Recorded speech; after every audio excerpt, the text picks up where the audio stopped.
মধ্যপ্রাচ্যে কি তবে যুদ্ধের দামামা বাজছে?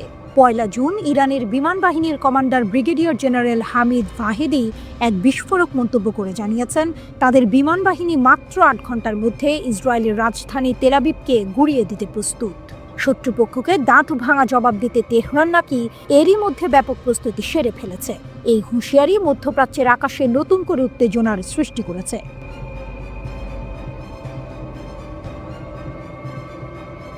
যুদ্ধংদেহী পরিস্থিতি। এর আগে মার্কিন গোয়েন্দা দাবি করেছিলেন ইসরায়েলের সামরিক বাহিনী মাত্র ৭ ঘন্টার মধ্যে ইরানে বড় ধরনের হামলা চালাতে সক্ষম। কিন্তু ইসরায়েলের প্রধানমন্ত্রী বেনিয়ামিন নেতানিয়াহু হামলার পরিকল্পনাকে নাকচ করে দিয়েছেন। তবে তার এই নাকচ করার মধ্যেই লুকিয়ে আছে এক টুইস্ট। নেতানিয়াহু বলেছেন সংবাদটি সত্য নয়, কিন্তু তিনি স্পষ্ট করেননি কোন অংশটি অসত্য। তার এই ধোঁয়াশা বক্তব্য পরিস্থিতিকে আরও জটিল করে তুলেছে। তিনি কি তাহলে হামলা চালানোর সম্ভাবনা পুরোপুরি উড়িয়ে দিচ্ছেন না? ইরান এবং ইসরায়েলের মধ্যে সম্পর্ক এমনিতেই ভালো না। দশকের পর দশক ধরে এই দুটি দেশ একে অপরের প্রধান শত্রু। ইসরায়েল ও পশ্চিমা দেশগুলোর প্রধান লক্ষ্য হল ইরানের পারমাণবিক কেন্দ্রগুলো ধ্বংস করা। তবে হোয়াইট হাউসের সাথে তেহরানের পরোক্ষ আলোচনা শুরু হয় মার্কিন প্রশাসনের সামরিক পদক্ষেপ নেওয়া থেকে কিছুটা পিছু হটেছিল। কিন্তু নেতানিয়াহু যেন ইরানে হামলা চালানোর জন্য মরিয়া। এর আগেও তার আগ্রাসী মনোভাব দেখা গেছে, যা মধ্যপ্রাচ্যের আঞ্চলিক শান্তিকে বরাবর হুমকির মুখে ঠেলে দিয়েছে।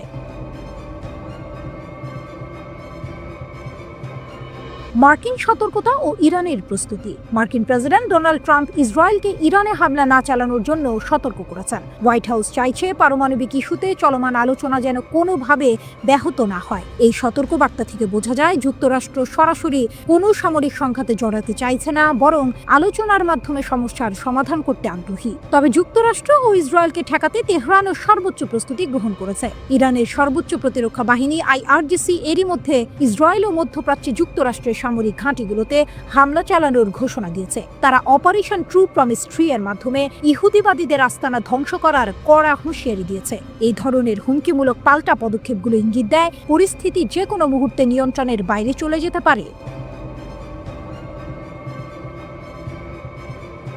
ইরানের সক্ষমতা ৮ ঘন্টার হিসাব। এই উত্তেজনাকর পরিস্থিতির মধ্যেই ইরানের বিমান বাহিনী আবারও তাদের সক্ষমতা সম্পর্কে পশ্চিমাদের জানিয়েছে। ব্রিগেডিয়ার জেনারেল হামিদ ভাহেদি বলেন, আমরা যে কোনো পরিস্থিতিতে দেশের আকাশ সীমার একটি চূড়ান্ত প্রতিরক্ষা প্রদানের জন্য প্রস্তুত রয়েছি। এই অঞ্চলের অস্থির পরিস্থিতি বিবেচনা করে ইরানের বিমান বাহিনীর সবচেয়ে গুরুত্বপূর্ণ কাজ হলো সতর্কতা এবং দ্রুত প্রতিক্রিয়া জানানো। তিনি এই মন্তব্য করেন ইরানের উত্তর পূর্বাঞ্চলীয় শহর মাশহাদের শহীদ হাবিবি বিমান ঘাঁটিতে এক বৈঠকে। গুগল ম্যাপের তথ্য এখানে এক নতুন মাত্রা যোগ করেছে। গুগল ম্যাপ পর্যালোচনা করে জানা গেছে মাশহাদের এই বিমান ঘাঁটি থেকে আকাশপথে ইসরায়েলের রাজধানী তেল আবিবের দূরত্ব মাত্র ৮ ঘন্টা ২৫ মিনিট। অর্থাৎ বিমান চলাচলের সময় যদি ৮ ঘন্টা ধরা হয়, তাহলে ইসরায়েলে পৌঁছাতে ইরানের বিমান বাহিনীর খুব বেশি সময় লাগবে না। সম্প্রতি রাশিয়া ইরানকে নতুন প্রজন্মের সুখোই Su-35 যুদ্ধ বিমান প্রদান করেছে, যা পারমাণবিক ওয়ারহেড বহনে সক্ষম। এই যুদ্ধ বিমানগুলো ব্যবহার করে ইরানের বিমান বাহিনী চোখের পলকে ইসরায়েলে বড় ধরনের হামলা চালাতে পারবে বলে দাবি করা হচ্ছে। মাশহাদ থেকে হামলা চালালে সব মিলিয়ে ৮ ঘন্টা সময় লাগবে। এই তথ্যটি সত্যিই ভয়াবহ।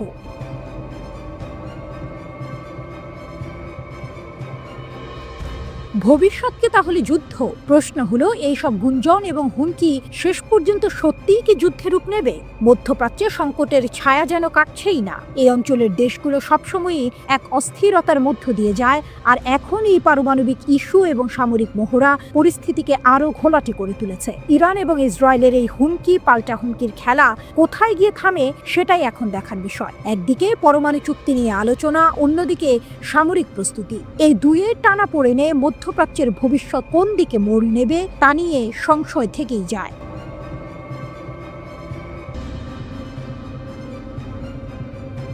বিশ্বজুড়ে পারমাণবিক অস্ত্র বিস্তার নিয়ে যখন পশ্চিমা উদ্বেগ তুঙ্গে, তখন জাতিসংঘের একটি সাম্প্রতিক প্রতিবেদন ঘিরে নতুন করে উত্তেজনা ছড়িয়ে পড়েছে। এই প্রতিবেদন অনুযায়ী ইরান গোপনে পারমাণবিক কার্যকলাপ বাড়াচ্ছে এবং উচ্চমাত্রার ইউরেনিয়াম সমৃদ্ধ করছে, যা পারমাণবিক অস্ত্র তৈরির কাছাকাছি একটি স্তরে পৌঁছেছে।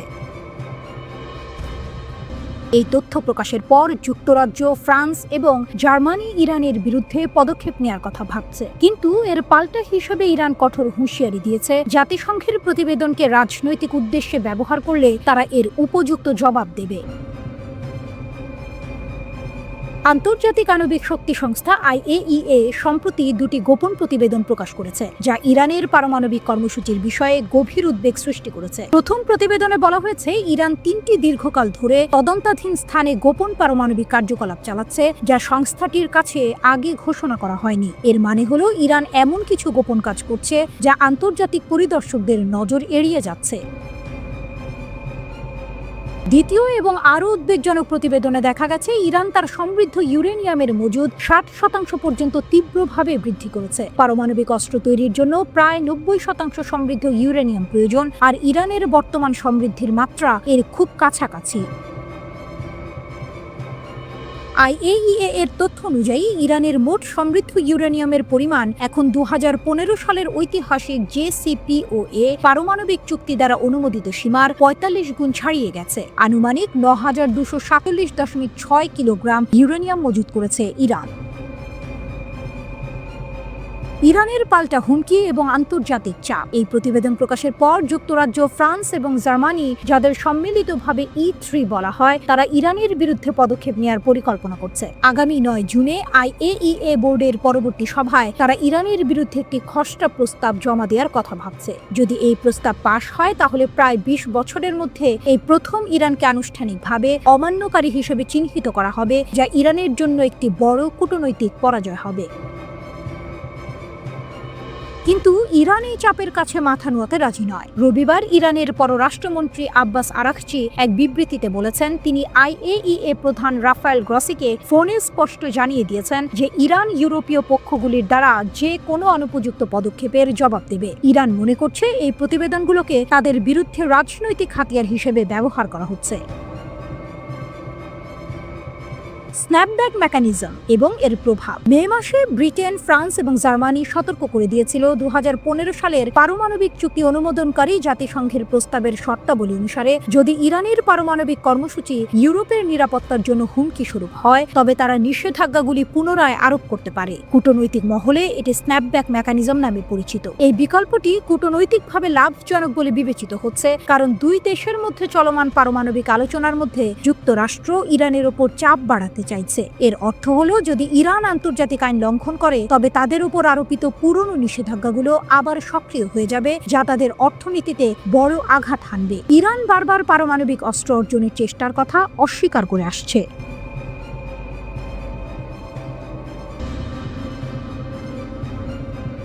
মধ্যপ্রাচ্যে পারমাণবিক উত্তেজনা বেড়েই চলেছে। ইরান ইসরায়েলকে কড়া হুঁশিয়ারি দিয়ে বলেছে, যদি ইসরায়েল তাদের পারমাণবিক স্থাপনায় হামলা চালায়, তাহলে তাদের অনুতপ্ত হতে হবে। ইরান সাফ জানিয়ে দিয়েছে, তাদের পারমাণবিক স্থাপনার ওপর যে কোনো ধরনের হামলা হলে ইসরায়েলকে তার ফল ভোগ করতে হবে।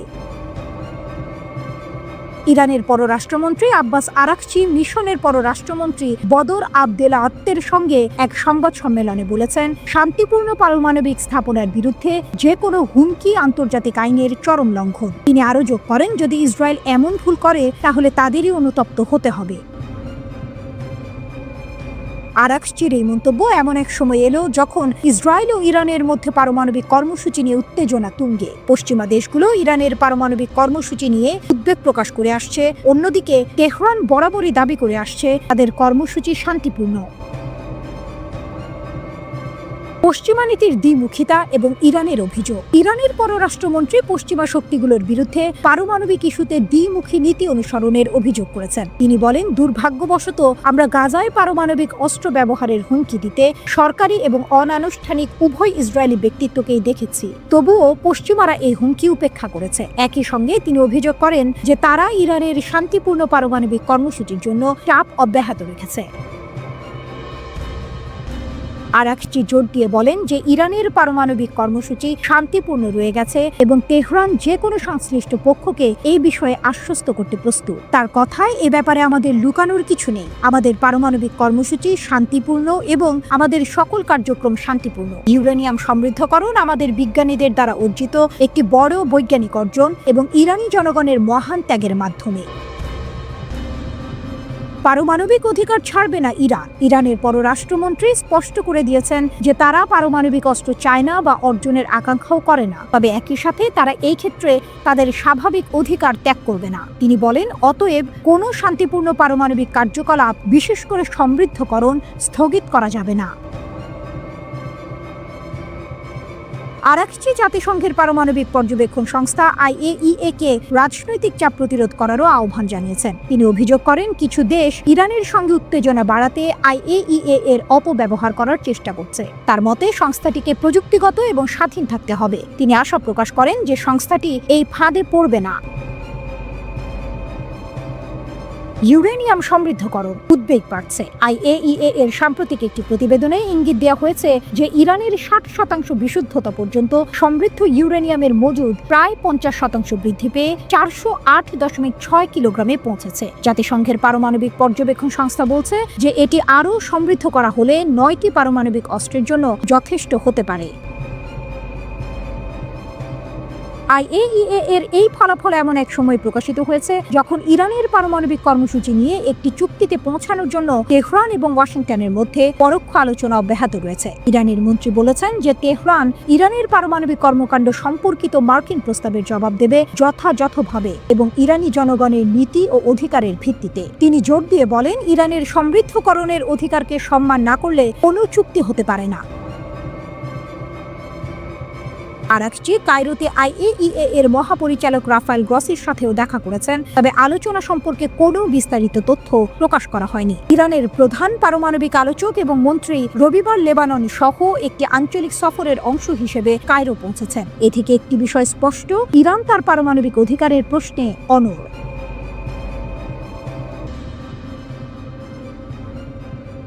ট্রাম্পের বার্তা, খামেনির জবাব। আলোচনার টেবিলে নেই কোনো ভাব। ইরানের পথচলা নিজস্বই হবে, ভবিষ্যতের গতি কোন দিকে রবে? ইরানের সর্বোচ্চ ধর্মীয় নেতা আয়াতুল্লাহ আলী খামেনি স্পষ্ট জানিয়ে দিয়েছেন, ইরান তাদের ইউরেনিয়াম সমৃদ্ধকরণ কর্মসূচি চালিয়ে যাবে। যুক্তরাষ্ট্রের দেয়া নতুন পারমাণবিক চুক্তির প্রস্তাবকে তিনি প্রত্যাখ্যান করেছেন। খামেনি বলেছেন, যুক্তরাষ্ট্রের প্রস্তাব জাতির আত্মনির্ভরশীল চেতনা এবং আমরাও পারি নীতির সঙ্গে সাংঘর্ষিক। দশকের পর দশক ধরে ইরানের পারমাণবিক কর্মসূচি নিয়ে পশ্চিমা দেশগুলোর সঙ্গে তাদের বিরোধ চলে আসছে। তেহরানের পারমাণবিক কর্মসূচি নিয়ে একটি নতুন চুক্তি সই করার জন্য যুক্তরাষ্ট্র ও ইরান বেশ কয়েকবার আলোচনায় বসেছে। ওমানের মধ্যস্থতায় একটি নতুন প্রস্তাব ইরানকে দেওয়া হয়। এরপর মাস্কাটে ইরানের পররাষ্ট্রমন্ত্রী আব্বাস আরাকচি এবং মার্কিন প্রেসিডেন্ট ডোনাল্ড ট্রাম্পের মধ্যপ্রাচ্য বিষয়ক দূত স্টিভ উইটকফের মধ্যে দফায় দফায় আলোচনা হয়। বার্তা সংস্থা রয়টার্স জানিয়েছে, দুই পক্ষের মধ্যে 5 রাউন্ড আলোচনার পরও বেশ কিছু ইস্যুতে মতানৈক্য রয়ে গেছে। এই মতানৈক্যের মূল কারণ হলো ইউরেনিয়াম সমৃদ্ধকরণ। তেহরান জোর দিয়ে বলছে তারা তাদের দেশে ইউরেনিয়াম সমৃদ্ধকরণ অব্যাহত রাখবে, এমনকি তাদের কাছে থাকা উচ্চমাত্রার সমৃদ্ধ ইউরেনিয়াম অন্য দেশে পাঠিয়ে দেওয়ার প্রস্তাবও তারা মানছে না। পশ্চিমা দেশগুলো আশঙ্কা করছে, ইরান যেভাবে ইউরেনিয়াম সমৃদ্ধকরণ চালিয়ে যাচ্ছে তাতে তারা দ্রুতই পারমাণবিক অস্ত্র বানানোর মতো ইউরেনিয়াম পেয়ে যেতে পারে। তবে ইরান সবসময় বলে আসছে তাদের পরমাণু অস্ত্র বানানোর কোনো লক্ষ্য নেই। তাদের এই কর্মসূচি পুরোপুরি শান্তিপূর্ণ। ইরানের সব বিষয়ে খামেনির সিদ্ধান্তই চূড়ান্ত। বুধবারের ভাষণে তিনি যুক্তরাষ্ট্রের প্রস্তাবকে জাতির স্বার্থের শতভাগ বিরোধী বলে মন্তব্য করেছেন। তিনি বলেন, আমেরিকানরা যে প্রস্তাব দিয়েছে তা আমাদের স্বার্থের 100% বিরুদ্ধে। উদ্ধত ও অহংকারী মার্কিন নেতারা বারবার আমাদের পারমাণবিক কর্মসূচি থাকতে পারবে না এমনটা চেয়ে যাচ্ছে। ইরান ইউরেনিয়াম সমৃদ্ধ করবে কি করবে না তা নির্ধারণ করার তোমরা কে? খামেনি আরও বলেন, ইরানের পরমাণু কর্মসূচির ক্ষেত্রে ইউরেনিয়াম সমৃদ্ধকরণ অত্যন্ত গুরুত্বপূর্ণ এবং শত্রুরা এখন এদিকেই নজর দিচ্ছে। তার মতে, ইউরেনিয়াম সমৃদ্ধকরণ ইরানের পারমাণবিক কর্মসূচির মূল চাবিকাঠি। আমেরিকার এ বিষয়ে কিছু বলার অধিকার নেই।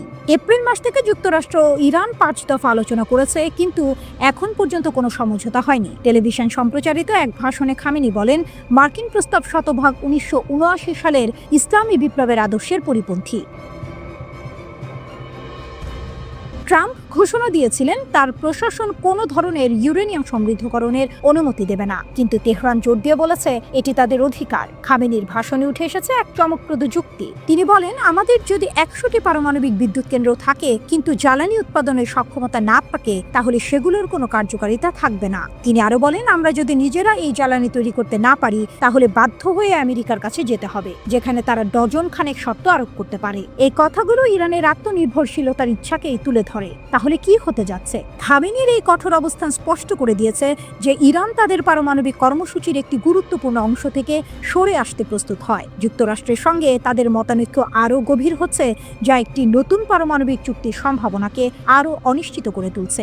সামনের দিনগুলোতে এই বিরোধ কোন দিকে মোড় নেয় সেটাই এখন দেখার বিষয়।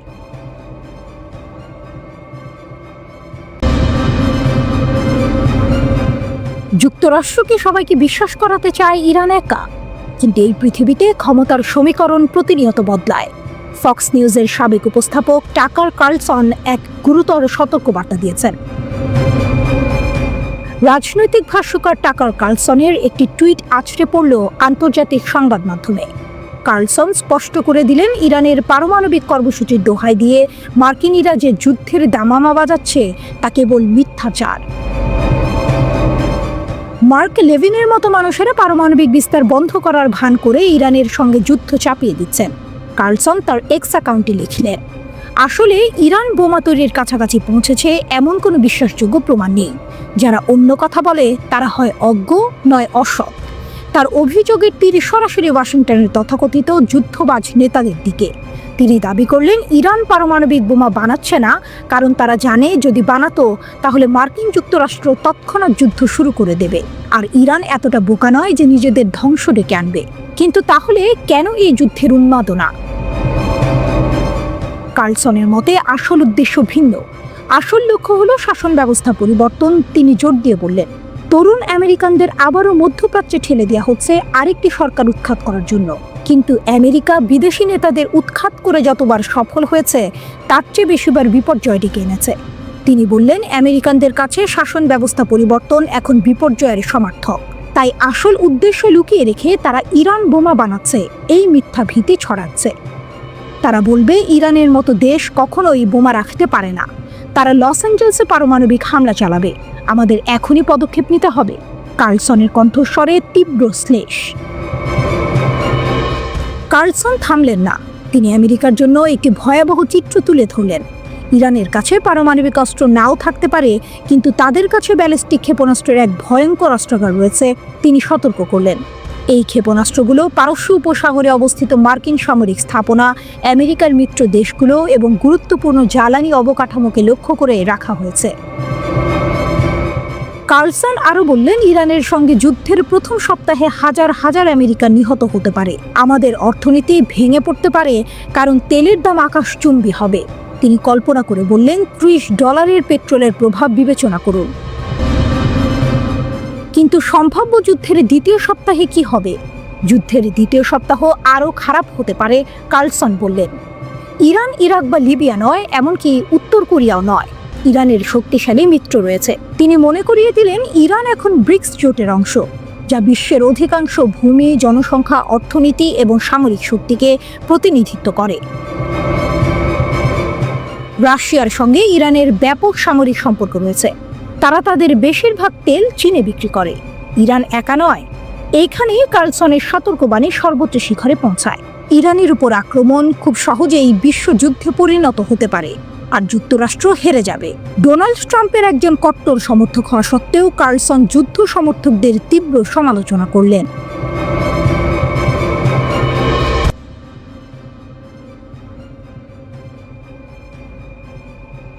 মধ্যপ্রাচ্যের ভূ রাজনীতিতে উত্তেজনা ক্রমশ বাড়ছে। ইরানের পারমাণবিক কর্মসূচিকে কেন্দ্র করে ইসরায়েল এবং যুক্তরাষ্ট্রের সম্ভাব্য সামরিক হামলার আশঙ্কায় তেহরান নিজেদের বিমান প্রতিরক্ষা ব্যবস্থাকে নতুন করে সাজাতে শুরু করেছে। গত বছর ইসরায়েলি হামলায় তাদের অত্যাধুনিক S-300 সহ বেশ কিছু গুরুত্বপূর্ণ ক্ষেপণাস্ত্র ব্যবস্থা ক্ষতিগ্রস্ত হলেও ইরান দ্রুত সেগুলোর মেরামত ও পুনর্বিন্যাসের মাধ্যমে নিজেদের শক্তি প্রমাণে বদ্ধপরিকর। কিন্তু এই প্রস্তুতি কতটা কার্যকর হবে এবং সম্ভাব্য হামলা হলে তার পরিণতি কি দাঁড়াবে তা নিয়ে চলছে চুলচেরা বিশ্লেষণ।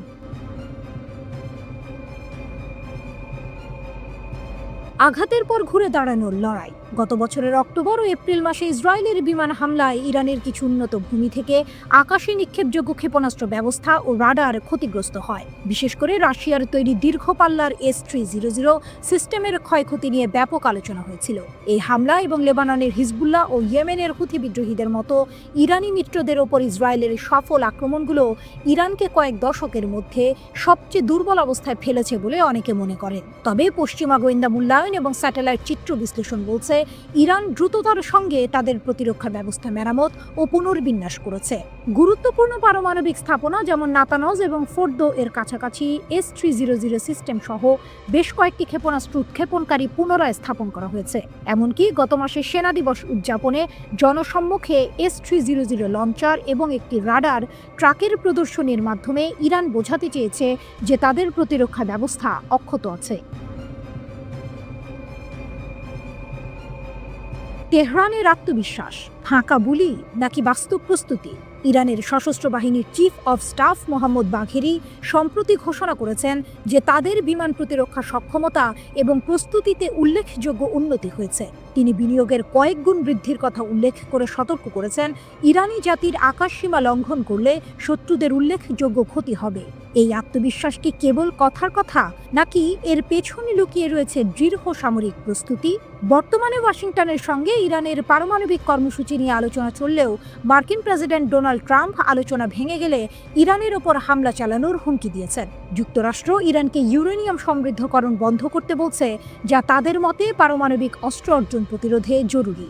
অন্যদিকে ইরান বেসামরিক ব্যবহারের জন্য সমৃদ্ধকরণ চালিয়ে যাওয়ার অধিকার দাবি করছে। পরিস্থিতি এতটাই গুরুতর যে যুক্তরাষ্ট্র এপ্রিল মাসে 6টি B-2 বোমারু বিমান ভারত মহাসাগরের ডিয়েগো গার্সিয়া ঘাঁটিতে মোতায়েন করেছে, যা ইরান আক্রমণের সম্ভাব্য উৎক্ষেপণ স্থল হিসেবে বিবেচিত।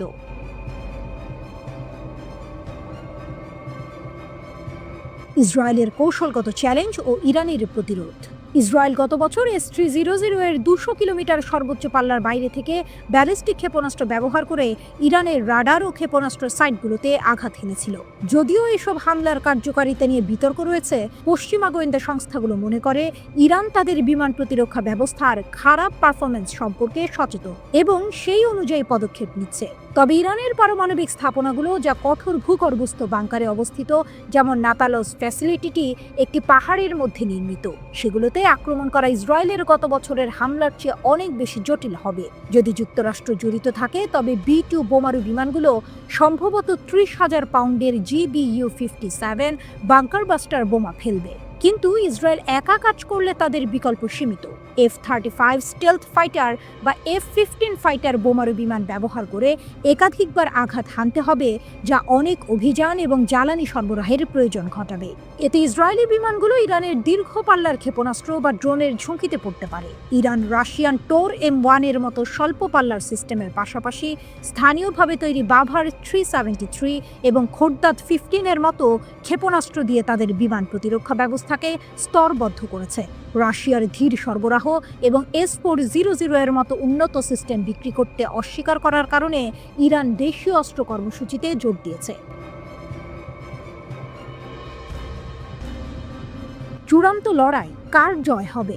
লন্ডনের রয়্যাল ইউনাইটেড সার্ভিসেস একাডেমির গবেষণা অনুসারে ইরানের বিমান প্রতিরক্ষা দমন করা একটি ঘণ্টা বা এমনকি দিনব্যাপী যুদ্ধ হবে।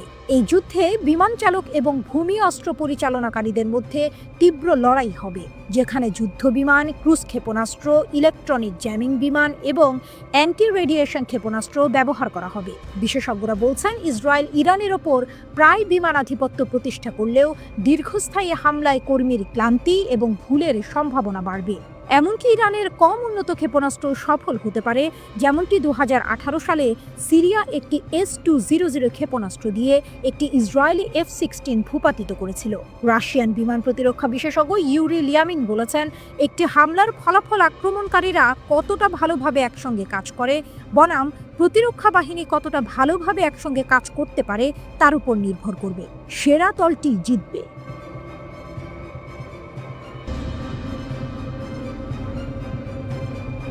জেরুজালেমে এক ব্যক্তির বিরুদ্ধে ইরানের হয়ে গুপ্তচর বৃত্তির অভিযোগ উঠেছে। তার বিরুদ্ধে মধ্য ইসরায়েলে সন্ত্রাসী হামলার পরিকল্পনার অভিযোগও আনা হয়েছে। নিরাপত্তা বাহিনী সন্দেহভাজনকে গ্রেফতার করেছে।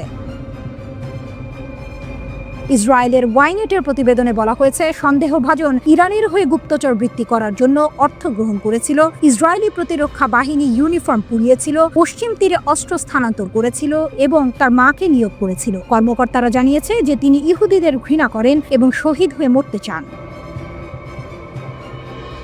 পূর্ব জেরুজালেমে ইরানের গুপ্তচর বৃত্তির প্রচেষ্টা, চাঞ্চল্যকর গ্রেপ্তারি। মঙ্গলবার শিন বেট নিরাপত্তা সংস্থা এবং পুলিশ পূর্ব জেরুজালেমের ইসাওয়াইয়া পাড়া থেকে ইরানের জন্য গুপ্তচর বৃত্তি এবং ইসরায়েলি মাটিতে সন্ত্রাসী হামলার পরিকল্পনা করার সন্দেহে একজনকে গ্রেপ্তারের ঘোষণা দিয়েছে। রিপোর্টে বলা হয়েছে, সন্দেহভাজনকে ইরানি গোয়েন্দা কর্মীরা নিয়োগ দিয়েছে।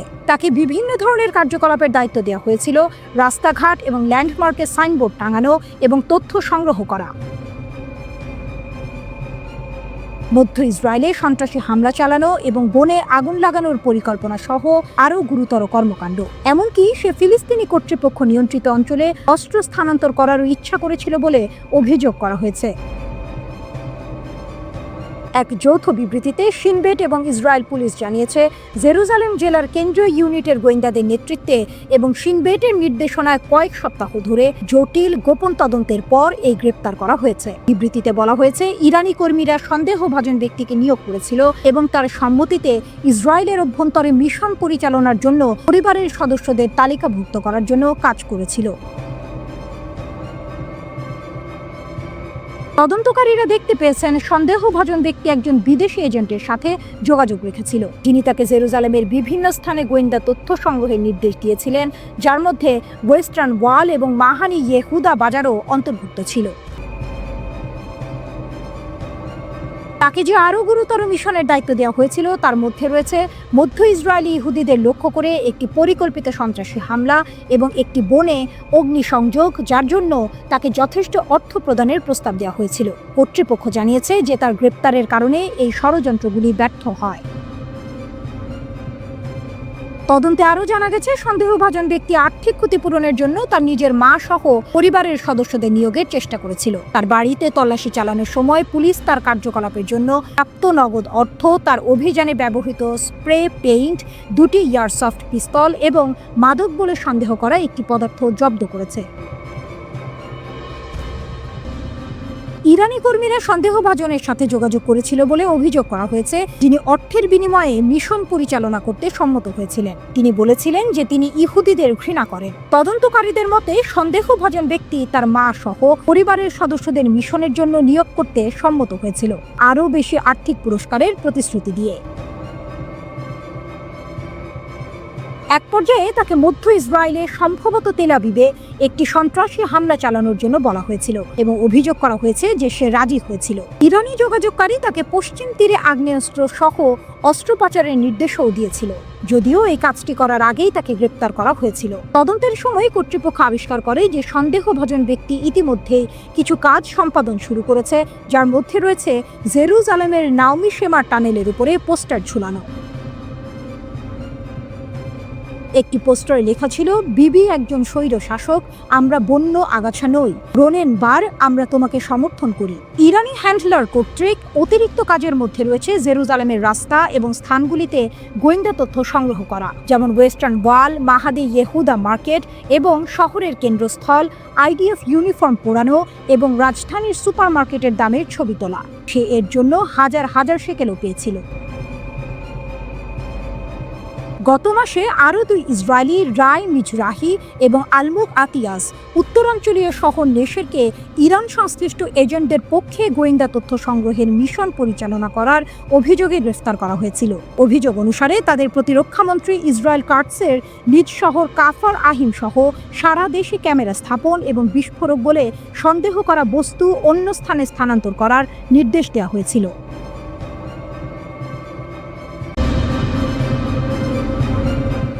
ট্রাম্পের হুঙ্কার শুনি ইসরায়েলেরও ফন্দি, যুদ্ধ বাঁধলে ফল পাবে, হবে যে বরবাদি। ইরানের পররাষ্ট্রমন্ত্রী আব্বাস আরাগচি স্পষ্ট করে দিয়েছেন, সামরিক আগ্রাসনে ইরানের পারমাণবিক কর্মসূচিকে নির্মূল করা যাবে না। তার মতে, দেশটির পারমাণবিক স্থাপনাগুলো এমনভাবে তৈরি করা হয়েছে যেখানে কোনো আক্রমণ সফল হবে না। লেবাননের আল-মানার টেলিভিশনকে দেয়া এক বিশেষ সাক্ষাৎকারে তিনি এই ঘোষণা দেন, যা ওয়াশিংটন এবং তেল আবিবের ঘুম কেড়ে নেওয়ার জন্য যথেষ্ট। আরাকচি বলেছেন, আমাদের পারমাণবিক কর্মসূচি স্থানীয় জ্ঞানের উপর ভিত্তি করে গড়ে উঠেছে। বোমা হামলা চালিয়ে এটি নির্মূল করা সম্ভব নয়। আমাদের পারমাণবিক স্থাপনাগুলো এমনভাবে ডিজাইন করা হয়েছে যাতে সেগুলো অরক্ষিত না থাকে, আর পারমাণবিক উপকরণগুলো এমনভাবে ছড়িয়ে রাখা হয়েছে যা কোনো সিদ্ধান্তমূলক আক্রমণকে অসম্ভব করে তোলে। তার এই মন্তব্য এলো এমন এক সময়ে যখন মার্কিন প্রেসিডেন্ট ডোনাল্ড ট্রাম্প সহ অন্যান্য ঊর্ধ্বতন আমেরিকান কর্মকর্তারা বারবার ইরানের পারমাণবিক স্থাপনা সম্পূর্ণ ধ্বংস করার হুমকি দিয়ে আসছেন। ইসরায়েলও ইরানে হামলার পরিকল্পনা করছে বলে এই গণমাধ্যমের খবর। কিন্তু ইরান শুধু হুমকি দেয় না, তারা পাল্টা জবাবও দিতে জানে। আরাকচি সম্ভাব্য আগ্রাসীদের প্রতি সতর্ক করে বলেছেন, ইরানের বিরুদ্ধে যে কোনো আগ্রাসন আগ্রাসীদের জন্য বিপর্যয়কর পরিণতি ডেকে আনবে। আরাকচি ইসরায়েলের হুমকির বিষয়ে কথা বলেছেন, আমরা ইসরায়েলি সরকারের হুমকিকে গুরুত্ব সহকারে নিই, কিন্তু আমরা তাদের ভয় পাই না। এই কথার পেছনে রয়েছে এক কঠিন বাস্তবতা। গত বছর ইরান অধিকৃত ফিলিস্তিনি অঞ্চল জুড়ে সংবেদনশীল এবং কৌশলগত ইসরায়েলি সামরিক লক্ষ্যবস্তুর বিরুদ্ধে দুটি বড় প্রতিশোধমূলক অভিযান চালিয়েছে, অপারেশন ট্রু প্রমিস 1 এবং অপারেশন ট্রু প্রমিস 2। এই অভিযানে ইরান নির্ভুলতার সাথে শত শত ব্যালিস্টিক ক্ষেপণাস্ত্র এবং ড্রোন নিক্ষেপ করেছে, যা ইসরায়েলকে নাড়িয়ে দিয়েছিল। তেহরান বারবার এই ধরনের প্রতিশোধের তৃতীয় সংস্করণ চালানোর জন্য তাদের প্রস্তুতির কথা প্রকাশ করেছে। আরাকচি জোর দিয়ে বলেছেন, ইউরেনিয়াম সমৃদ্ধকরণ কার্যক্রম তাদের পারমাণবিক কর্মসূচির অবিচ্ছেদ্য অংশ। ট্রাম্প এবং আঞ্চলিক দূত স্টিভ উইটকফ সহ অন্যান্য মার্কিন কর্মকর্তাদের শূন্য স্তরের সমৃদ্ধকরণের আহ্বান তিনি প্রত্যাখ্যান করেছেন। আরাকচি বলেছেন, ইরান ইউরেনিয়াম সমৃদ্ধকরণকে তার বিজ্ঞানীদের সবচেয়ে গুরুত্বপূর্ণ অর্জনগুলোর মধ্যে একটি মনে করে এবং এটি কখনোই ত্যাগ করবে না। আমাদের চিকিৎসা ও শিল্প চাহিদা পূরণের জন্য সমৃদ্ধকরণ অপরিহার্য। দেশীয়ভাবে উৎপাদিত তেজস্ক্রিয় আইসোটোপ প্রতি বছর 10 লক্ষেরও বেশি রোগীর চিকিৎসায় সহায়তা করে। তিনি আরও উল্লেখ করেছেন, অন্তত 7 জন বিজ্ঞানীকে হত্যা করা হয়েছে। তবে ইরান তার পারমাণবিক সাফল্য বজায় রাখা এবং এগিয়ে নেওয়া থেকে কখনো পিছপা হবে না। এত হুমকির পরেও আরাকচি মার্কিন যুক্তরাষ্ট্রের সাথে পারস্পরিক সমঝোতায় পৌঁছানোর সম্ভাবনা পুরোপুরি উড়িয়ে দেননি। আরাকচি বলেছেন, আমি স্বভাবতই একজন কূটনৈতিক এবং আমার লক্ষ্য শান্তি অর্জন করা। আমি বিশ্বাস করি কূটনীতির জানালা এখনো খোলা রয়েছে এবং আলোচনার মাধ্যমে সমাধান খুঁজে পাওয়ার বাস্তব সম্ভাবনা রয়েছে।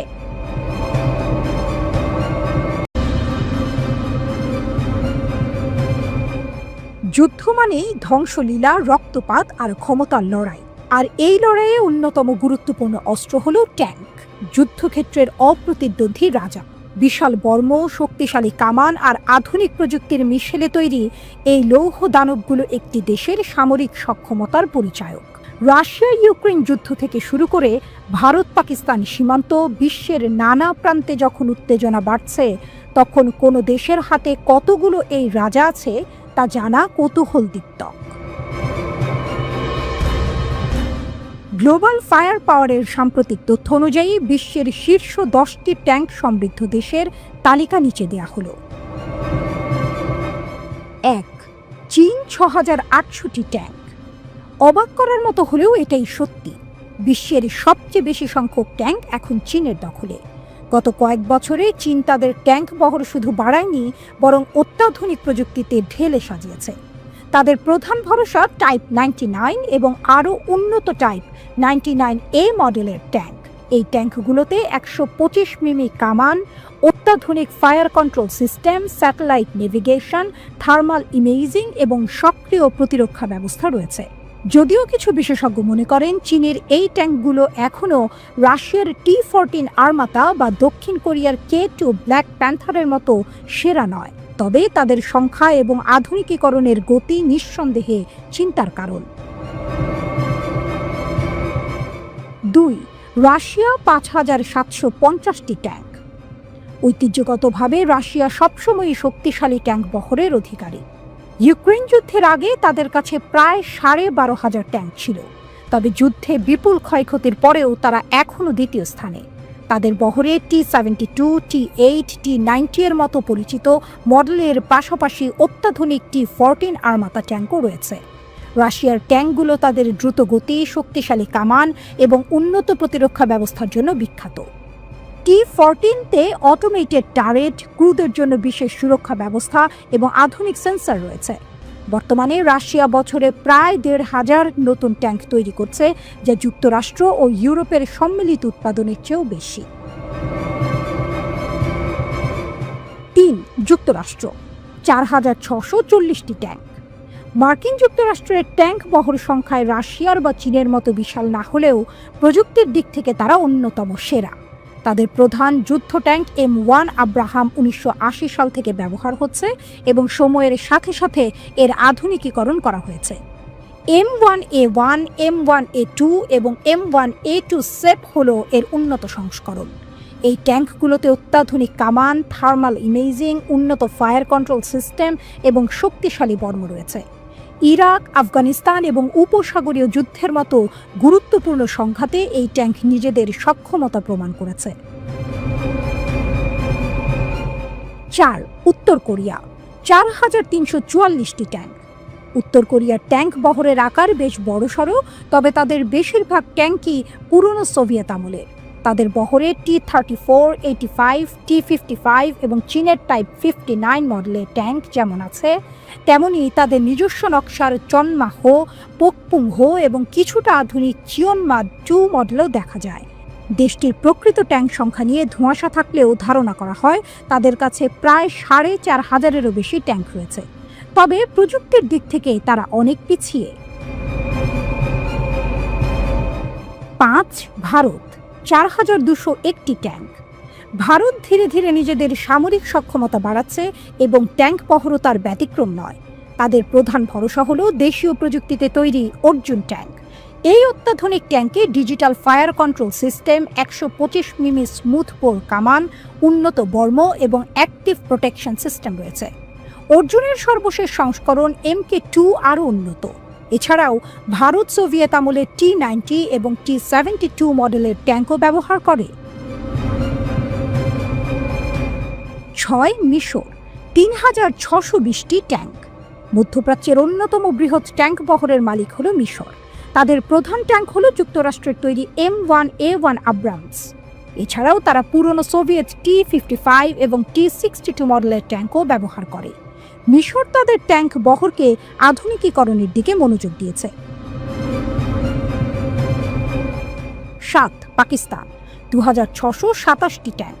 পাকিস্তানের ট্যাঙ্ক বহরের প্রধান শক্তি হল আল খালিদ এবং আল জারার। চীনের সহায়তায় তৈরি আল খালিদে ১২৫ মিমি কামান, উন্নত ফায়ার কন্ট্রোল এবং স্বয়ংক্রিয় লোডার রয়েছে। এছাড়াও তাদের বহরে রাশিয়া থেকে আমদানি করা দ্রুতগতির T-80UD এবং পুরনো T-59 ট্যাঙ্কও আছে। ৮. তুরস্ক ২,২৩৮টি ট্যাঙ্ক। ন্যাটো সদস্য তুরস্ক তাদের ট্যাঙ্ক বহরে বিভিন্ন ধরনের ট্যাঙ্ক ব্যবহার করে। এর মধ্যে রয়েছে যুক্তরাষ্ট্রের তৈরি M60 প্যাটার্ন, জার্মানির লেপার্ড 1 ও লেপার্ড 2 এবং তাদের নিজস্ব তৈরি আলতাই ট্যাঙ্ক।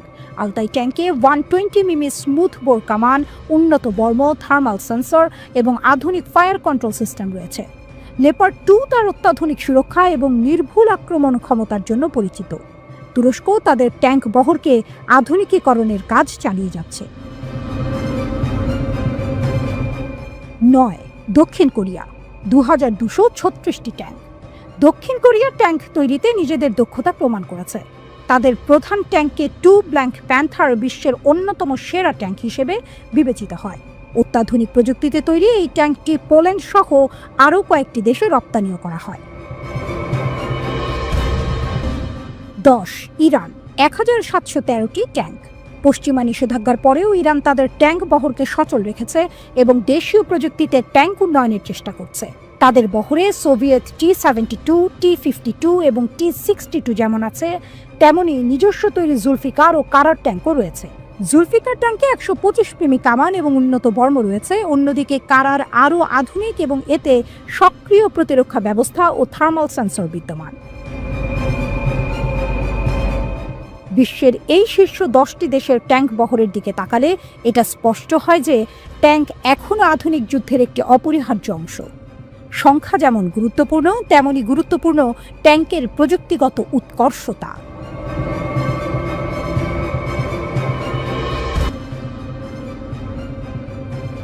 আবারও কেঁপে উঠল ইসরায়েলের আকাশ, যেন কোনো দুঃস্বপ্নের পুনরাবৃত্তি। ইয়েমেনের হুথি বিদ্রোহীরা তাদের ভয়ঙ্কর হাইপারসনিক ক্ষেপণাস্ত্র দিয়ে ইসরায়েলের আকাশ প্রতিরক্ষা ব্যবস্থাকে চ্যালেঞ্জ জানালো। তেল আবিবের প্রধান বিমানবন্দর বেন গুরিয়ন, যা কিনা ইসরায়েলের প্রবেশদ্বার, গত কয়েকদিনের মধ্যে দ্বিতীয়বারের মতো সেই ক্ষেপণাস্ত্রের ভয়ে স্তব্ধ হয়ে গেল।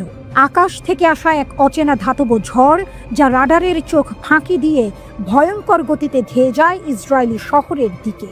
ইসরায়েলের লাখো মানুষ সেই আতঙ্ক নিয়েই ছুটে গিয়েছিল বাংকারের দিকে।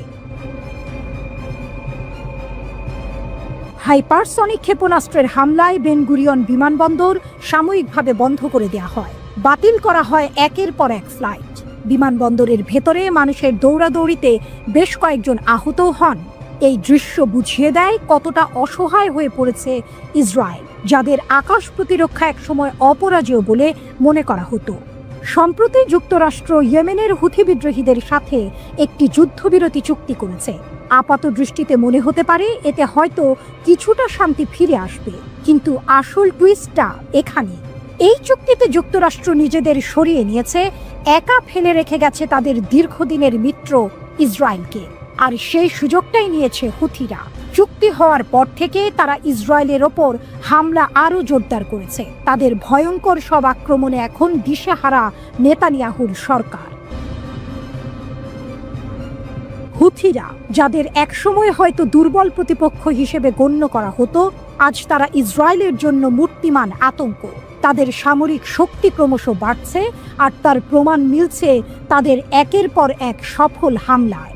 মঙ্গলবার তারা নিজেরাই নিশ্চিত করেছে যে তাদের ক্ষেপণাস্ত্র ইসরায়েলের আকাশ প্রতিরক্ষা ভেদ করে বেন গুরিয়ন বিমানবন্দরে আঘাত হেনেছে। শুধু তাই নয়, ক্ষেপণাস্ত্রের ভয়ে জেরুজালেম এবং তেল আবিবের মতো গুরুত্বপূর্ণ শহরগুলোতেও সতর্কতামূলক সাইরেন বেজে ওঠে। সাধারণ মানুষ ভয়ে দিশেহারা হয়ে আশ্রয় কেন্দ্রের দিকে ছুটে যায়। কয়েকদিনের মধ্যে ইসরায়েলের সবচেয়ে গুরুত্বপূর্ণ বিমানবন্দরে এটা দ্বিতীয় হামলা। প্রথম হামলার ব্যাপক ক্ষয়ক্ষতির পর থেকেই অনেক বিদেশি বিমান সংস্থা ইসরায়েলে তাদের ফ্লাইট বাতিল করে দিয়েছে। প্রশ্ন হলো, কিভাবে হুথিরা ইসরায়েলের আকাশ প্রতিরক্ষার মতো শক্তিশালী বলয় ভেদ করে একের পর এক হামলা চালাচ্ছে? এটা কি ইসরায়েলের প্রতিরক্ষা ব্যবস্থার দুর্বলতা, নাকি হুথিদের অত্যাধুনিক অস্ত্রের অভাবনীয় ক্ষমতা? লোহিত সাগরে গত 1.5 মাসেরও বেশি সময় ধরে মোতায়েন ছিল যুক্তরাষ্ট্রের শক্তিশালী নৌবহর, যুদ্ধ জাহাজ এবং যুদ্ধ বিমান। তাদের কাজ ছিল হুথিদের দমন করা, কিন্তু ফল হয়েছে উল্টো। এই সময়ে হুথিদের হামলায় বেশ কয়েকটি ড্রোন ধ্বংস হয়েছে, এমনকি মার্কিন যুদ্ধ জাহাজগুলো মারাত্মক ক্ষতির শিকার হয়েছে। শেষ পর্যন্ত প্রায় $1 বিলিয়ন বেশি ক্ষতির পর মার্কিন প্রেসিডেন্ট ডোনাল্ড ট্রাম্প ইয়েমেনের এই গোষ্ঠীর ওপর হামলা বন্ধের ঘোষণা দেন। কিন্তু এই সিদ্ধান্ত ইসরায়েলকে আরও বিপজ্জনক পরিস্থিতিতে ফেলে দেয়। হুথিরা স্পষ্ট ভাষায় জানিয়েছে, লোহিত সাগরে তারা অন্য কোনো জাহাজে হামলা না করলেও ইসরায়েলের কোনো জলযান তাদের হাত থেকে রেহাই পাবে না।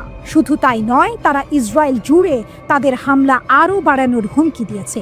লোহিত সাগরে মোতায়েন করা মার্কিন ক্ষেপণাস্ত্র প্রতিরক্ষা ব্যবস্থা হয়তো আগে কিছু হামলা ঠেকাতে পারত, কিন্তু এখন সেই সুরক্ষা বলয় আর নেই। নেতানিয়াহুর দেশ সরাসরি হুথিদের ক্ষেপণাস্ত্রের নিশানায় পরিণত হয়েছে। গাজায় ইসরায়েলের দীর্ঘদিনের কার্যকলাপের বিরুদ্ধে গত 17 মাসে হুথিরা ইসরায়েলে 40টিরও বেশি ব্যালিস্টিক ক্ষেপণাস্ত্র হামলা চালিয়েছে। আর এখন যোগ হয়েছে হাইপারসনিক ক্ষেপণাস্ত্র এবং একের পর এক ড্রোন হামলা। হুথিদের এই ক্রমবর্ধমান শক্তি ইসরায়েলের জন্য এক গভীর উদ্বেগের কারণ হয়ে দাঁড়িয়েছে। তারা প্রমাণ করেছে, শুধু সংখ্যা বা আধুনিক অস্ত্র নয়, একটি সুসংগঠিত এবং দৃঢ় প্রতিজ্ঞ গোষ্ঠী যে কোনো শক্তিশালী প্রতিপক্ষের বিরুদ্ধেও রুখে দাঁড়াতে পারে।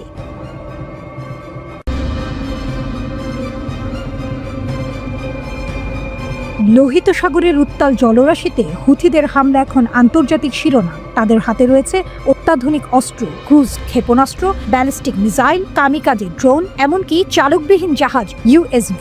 এই অস্ত্রগুলোর সামনে মার্কিন জাহাজও নিরাপদ নয়। হুথিরা কিভাবে এত শক্তিশালী হলো? তাদের সামরিক সক্ষমতা কেমন? হুথিদের অস্ত্র ভান্ডার কি আছে তাদের হাতে? ক্রুজ ক্ষেপণাস্ত্র ৮০ থেকে ৩০০ কিলোমিটার দূরত্বে আঘাত হানতে সক্ষম। সায়াদ ও সেজিল মিসাইল তাদের প্রধান হাতিয়ার। ব্যালিস্টিক মিসাইল ৩০০ কিলোমিটার দূর থেকে লক্ষ্যভেদ করে। দ্রুতগতির এই মিসাইল শনাক্ত করাও কঠিন। কামিকাজে ড্রোন, কাসিফ ড্রোন ও সামাথ যুদ্ধ বিমান এগুলো সস্তা, সহজলভ্য এবং ধ্বংসাত্মক। চালকবিহীন জাহাজ ইউএসভি পানিতে ভেসে থাকা জাহাজে আঘাত করে ডুবিয়ে দেয়। এটি হুথিদের নতুন সক্ষমতা। হুথিদের হামলার কৌশল, কিভাবে তারা আঘাত হানে? দ্রুত ও নিখুঁত। ব্যালিস্টিক মিসাইল ও ক্রুজ ক্ষেপণাস্ত্র দ্রুত গতিতে আঘাত হানে। শনাক্ত করা প্রায় অসম্ভব। ড্রোনের ব্যবহার, কামিকাজে ড্রোন জাহাজের ডেকে আগুন ধরিয়ে দেয়। এটি সস্তা কিন্তু ভয়ানক কার্যকর। ইউএসভির ভয়াবহতা, চালকবিহীন জাহাজ জাহাজের গায়ে ফুটো করে ডুবিয়ে দেয়। এটি হুথিদের নতুন অস্ত্র, যা মার্কিন নৌবাহিনীকেও চিন্তিত করেছে। সমুদ্রের ইতিহাসবিদ সাল মার্কো লোগিয়ানো বিবিসিকে বলেন, ব্যালিস্টিক এবং ক্রুজ এই দুই ধরনের ক্ষেপণাস্ত্রই ড্রোনের চেয়ে অনেক বেশি শক্তিশালী, কারণ তাদের সাথে বড় যুদ্ধাস্ত্র থাকে এবং আরো বেশি গতিশক্তি থাকে। মার্কো গলিয়ানো বলেন, একমুখী ড্রোনগুলোর সংখ্যায় অসংখ্য, কারণ এগুলো খুবই সস্তা এবং সহজেই ব্যবহার করা যায়, তবে একটু ধীর গতি। এই ড্রোনগুলো ঠিক পানির ওপর জাহাজের ভেসে থাকা জায়গা বরাবর আঘাত করে এবং তা থেকে আগুন ধরে যাওয়াটা হলো সবচেয়ে দুশ্চিন্তা। হুথিদের সাফল্য, কতটা শক্তিশালী তারা? সৌদি আরবের উপর হামলা। ২০১৭ সাল থেকে হুথিরা সৌদি তেল স্থাপনা ও জাহাজে ব্যাপক হামলা চালিয়েছে। লোহিত সাগরে আধিপত্য, গাজায় ইসরায়েলের গণহত্যার প্রতিবাদে হুথিরা লোহিত সাগরে ইসরায়েলি ও মার্কিন জাহাজের চলাচল বন্ধ করে দিয়েছে। মার্কিন জাহাজে হামলা, ২০২৩ সালে জানুয়ারিতে হুথিরা প্রথমবারের মতো চালকবিহীন জাহাজ ব্যবহার করে মার্কিন জাহাজে হামলা চালায়। হুথিদের পেছনে কারা? হুথিরা ইরানের এক্সিস অফ রেজিস্ট্যান্স প্রতিরোধ বলয়ের অংশ। এই জোটে রয়েছে লেবাননের হিজবুল্লাহ, গাজায় হামাস। ইরান হুথিদের অস্ত্র, প্রশিক্ষণ ও আর্থিক সহায়তা দিচ্ছে। ২০২৩ সালে যুক্তরাজ্য জাতিসংঘে প্রমাণ উপস্থাপন করেছে যে হুথিদের ক্ষেপণাস্ত্র ইরান থেকে চোরাচালান করা হয়েছে।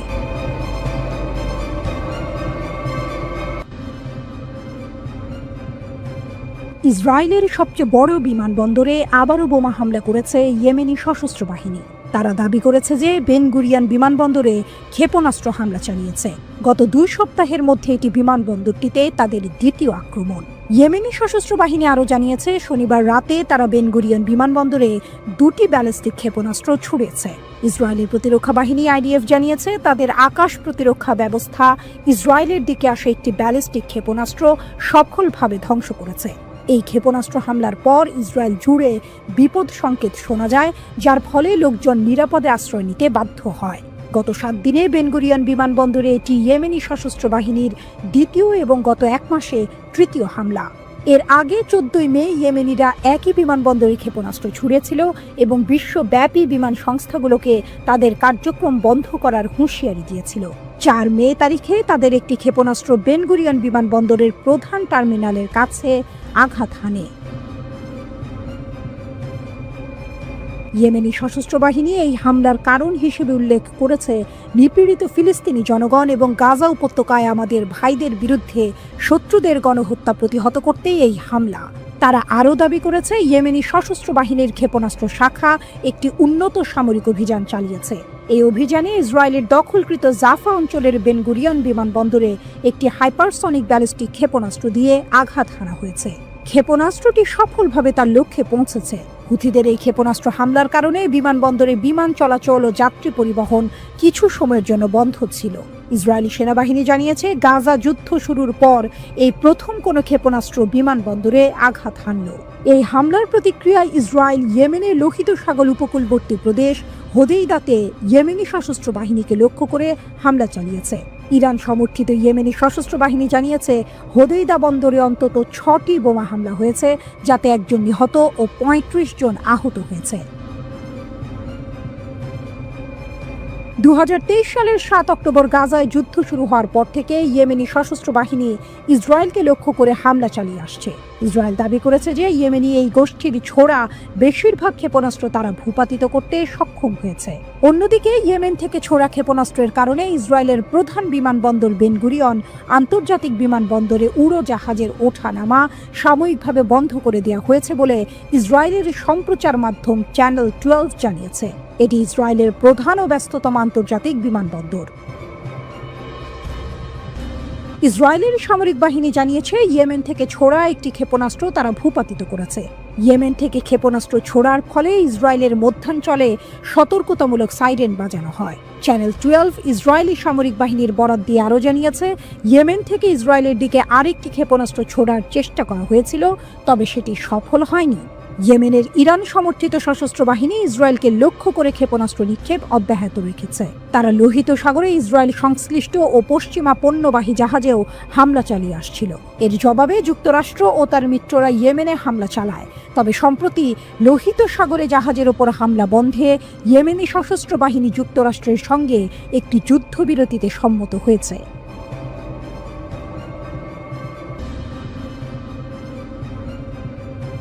আমরা তোমাদের পাশে আছি। ফিলিস্তিনের সমর্থনে ইয়েমেনের লক্ষ লক্ষ মানুষের এই গর্জন যেন ইসরায়েলের আকাশেও গিয়ে ধাক্কা মারল। অবরুদ্ধ গাজার মানুষ যখন গণহত্যা আর অনাহারের শিকার, তখন তাদের সমর্থনে রাস্তায় নেমে এলো ইয়েমেনের জনতা। গাজার সাথে গণহত্যা ও অনাহার মোকাবেলায় এই স্লোগান শুধু একটি বার্তা নয়, বরং আরব বিশ্বের নীরবতার মুখে এক জ্বলন্ত প্রতিবাদ। 16 মে ইয়েমেনের রাজধানী সানা থেকে শুরু করে দেশের আনাচে কানাচে লক্ষ লক্ষ মানুষ মিছিলে সামিল হয়। তাদের একটাই দাবি, গাজার মানুষের প্রতি সংহতি জানানো এবং ফিলিস্তিনিদের প্রতিরোধ সংগ্রামের প্রতি নিজেদের অটল সমর্থন ব্যক্ত করা। সানার আল সাবিন স্কয়ার যেন সেদিন জনসমুদ্রে পরিণত হয়েছিল। এই বিশাল সমাবেশ নাখবার বার্ষিকীতে ফিলিস্তিনিদের কাছে এক ঐক্যের বার্তা পৌঁছে দেয়। তারা ঘোষণা করে, তোমাদের ধৈর্যের মাধ্যমে তোমরা নাখবার পুনরাবৃত্তি রোধ করো। এই কথাগুলো যেন শুধু সান্ত্বনা নয়, বরং এক নতুন আশার সঞ্চার করে। বিক্ষোভকারীরা আরও যোগ করে, আমরা তোমাদের সাথে এবং তোমাদের পাশে আছি। নাখবার পুনরাবৃত্তি হবে না। অত্যাচারী সত্তার পতনের মাধ্যমে ঈশ্বরের অনিবার্য প্রতিশ্রুতি পূর্ণ হবে। তাদের কণ্ঠে ছিল দৃঢ় বিশ্বাস আর ইসরায়েলের প্রতি ঘৃণা। সানায় অনুষ্ঠিত এই জনসমুদ্র ফিলিস্তিনিদের অদম্য মনোবলের প্রশংসা করে। তারা বলে, গাজার মানুষের স্থিতিশীলতা ইসরায়েলি শত্রুর বিরুদ্ধে এক বিশাল প্রাচীর হয়ে দাঁড়িয়েছে এবং এই অঞ্চলকে আরও বড় বিপর্যয়ের হাত থেকে রক্ষা করছে। এমনকি ফিলিস্তিনি ইসলামিক জিহাদের সামরিক শাখা আল কুদস ব্রিগেডের পাঠানো প্রশংসা বার্তায়ও ইয়েমেনি জনতা গর্ববোধ করেছে। এই অভূতপূর্ব বিক্ষোভের ডাক দিয়েছিল আনসার আল্লাহ নেতা সাইয়েদ আব্দুল মালিক আল হুথি। তার সাপ্তাহিক ভাষণে তিনি গাজার সমর্থনে ইয়েমেন জুড়ে লক্ষ লক্ষ মানুষের মিছিলের আহ্বান জানান। তিনি স্পষ্ট ভাষায় বলেন, গাজার সমর্থনে ইয়েমেনের অবস্থান কখনো টলমল করেনি, বরং সবসময়ই দৃঢ় ছিল এবং থাকবে। এই গণজমায়েতগুলো ফিলিস্তিনিদের প্রতি আরব ও মুসলিম বিশ্বের মানুষের ধর্মীয়, মানবিক ও নৈতিক দায়িত্বের ওপর জোর দেয়। বিক্ষোভকারীরা মনে করিয়ে দেয়, সময়ের সাথে সাথে এই দায়িত্বগুলো ম্লান হয়ে যেতে পারে না। তারা ফিলিস্তিন ও এর পবিত্র স্থানগুলো রক্ষার জন্য বাস্তব পদক্ষেপ নেয়ার এবং নিজেদের সমস্ত সক্ষমতা কাজে লাগানোর আহ্বান জানায়। তাদের মতে সবচেয়ে সহজলভ্য এবং প্রভাবশালী কাজগুলোর মধ্যে অন্যতম হলো ইসরায়েলি পণ্য বয়কট করা। একদিকে যখন লক্ষ লক্ষ মানুষ গাজার সমর্থনে রাস্তায়, অন্যদিকে ইয়েমেনের সামরিক বাহিনী কিন্তু চুপচাপ বসেনি। মার্চ মাসে গাজা যুদ্ধবিরতি ভেঙে যাওয়ার পর থেকে তাদের সামরিক অভিযান আরও জোরদার করেছে। বৃহস্পতিবার ইয়েমেনি সশস্ত্র বাহিনী YAF অধিকৃত ইয়াফার ইসরায়েলি বেন গুরিয়ন বিমানবন্দরে একটি হাইপারসনিক ব্যালিস্টিক ক্ষেপণাস্ত্র নিক্ষেপ করেছে। তারা একে গাজা উপত্যকায় ইসরায়েলি শত্রুদের চালানো গণহত্যার বিরুদ্ধে জবাব বলে উল্লেখ করেছে। ওয়াইএএফ মুখপাত্র ব্রিগেডিয়ার জেনারেল ইয়াহিয়া সারি জানান, এই অভিযান সফলভাবে তাদের লক্ষ্যবস্তুতে আঘাত হেনেছে। এর ফলে লক্ষ লক্ষ ইসরায়েলি বসতি স্থাপনকারীকে আশ্রয় কেন্দ্রে ছুটতে হয়েছে এবং প্রায় 1 ঘন্টার জন্য বিমানবন্দরটির কার্যক্রম বন্ধ করে দিতে বাধ্য হয়েছে কর্তৃপক্ষ। ইয়েমেনি সশস্ত্র বাহিনী আরও কঠোর ভাষায় জানিয়েছে যে আগ্রাসন বন্ধ না হওয়া পর্যন্ত এবং গাজার ওপর থেকে অবরোধ না সরানো পর্যন্ত তাদের সামরিক কার্যক্রম আরও তীব্র ও বিস্তৃত হবে। বেন গুরিয়ন বিমানবন্দরে বিমান চলাচল বন্ধ করে দেয়া এবং লোহিত ও আরব সাগরে নৌ অবরোধ আরোপের মতো পদক্ষেপগুলো এই লক্ষ্য অর্জিত না হওয়া পর্যন্ত চলতেই থাকবে, এমনটাই হুঁশিয়ারি দিয়েছেন ইয়াহিয়া সারি। একদিকে মানবতাবোধের এক বিশাল ঢেউ, অন্যদিকে সামরিক শক্তির প্রদর্শন। ইয়েমেনের এই দ্বিমুখী পদক্ষেপ কি সত্যি গাজার মানুষের কষ্ট লাঘব করতে পারবে?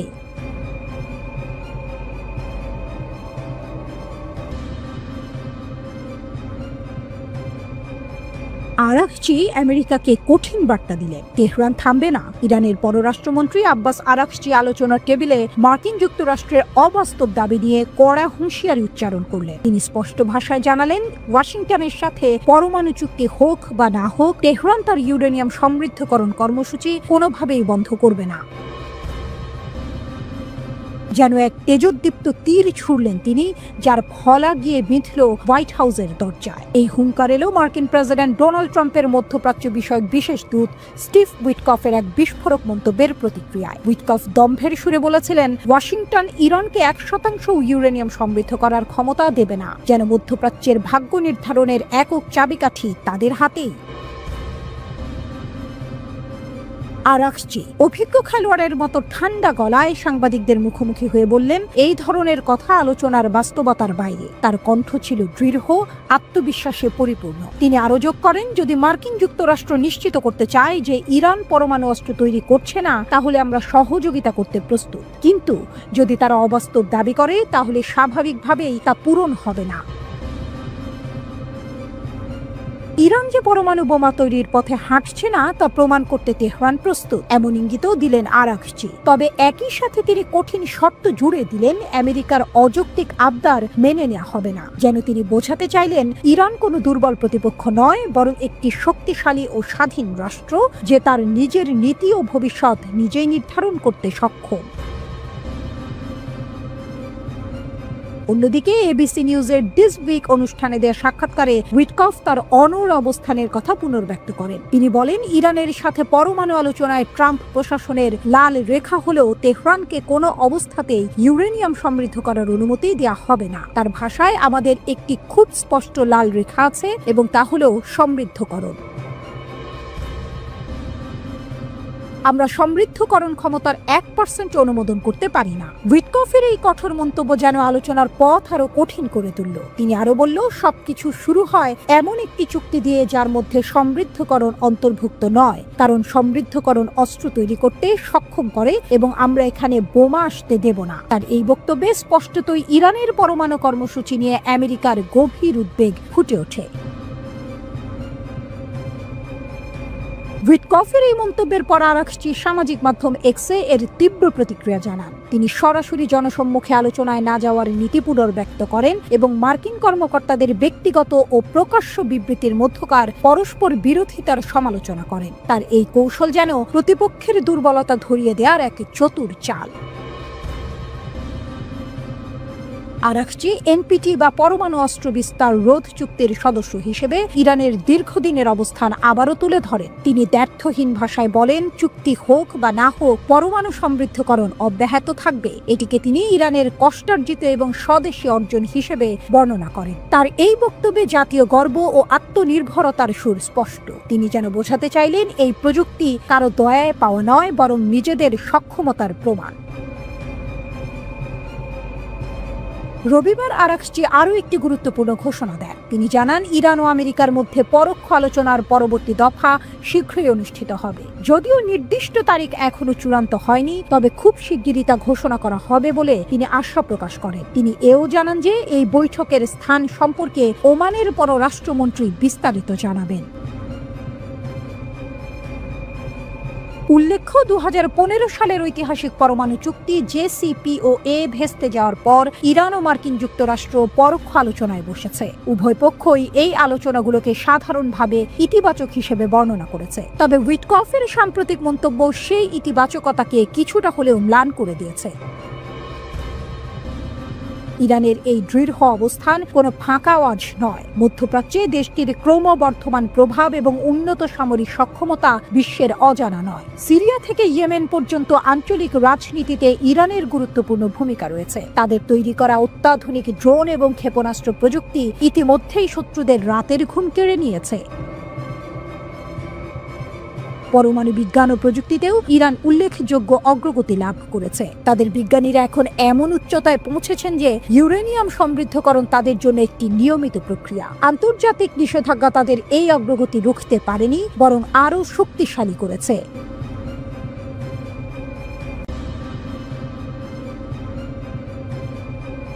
নীরবে কিন্তু নিরলসভাবে নিজেদের শক্তি গড়ে তুলছে ইরান। দীর্ঘদিন ধরে আন্তর্জাতিক রাজনীতির চাপে নানা নিষেধাজ্ঞার ভেতরে থেকেও দেশটি থেমে যায়নি, বরং সময়ের সঙ্গে তাল মিলিয়ে কখনো গোপনে কখনো প্রকাশ্যে নিজেদের সামরিক শক্তিকে এমন এক অবস্থানে নিয়ে গেছে যেখান থেকে তারা এখন শুধু আত্মরক্ষা নয়, আক্রমণের হুমকিও দিতে সক্ষম। এই শক্তি এখন মধ্যপ্রাচ্যে এক নতুন মডেল হিসেবে দাঁড়িয়েছে, যার দিকে তাকিয়ে আছে গোটা অঞ্চল। এমনকি পশ্চিমা দেশগুলোও বিষয়টিকে গুরুত্ব দিয়ে দেখছে।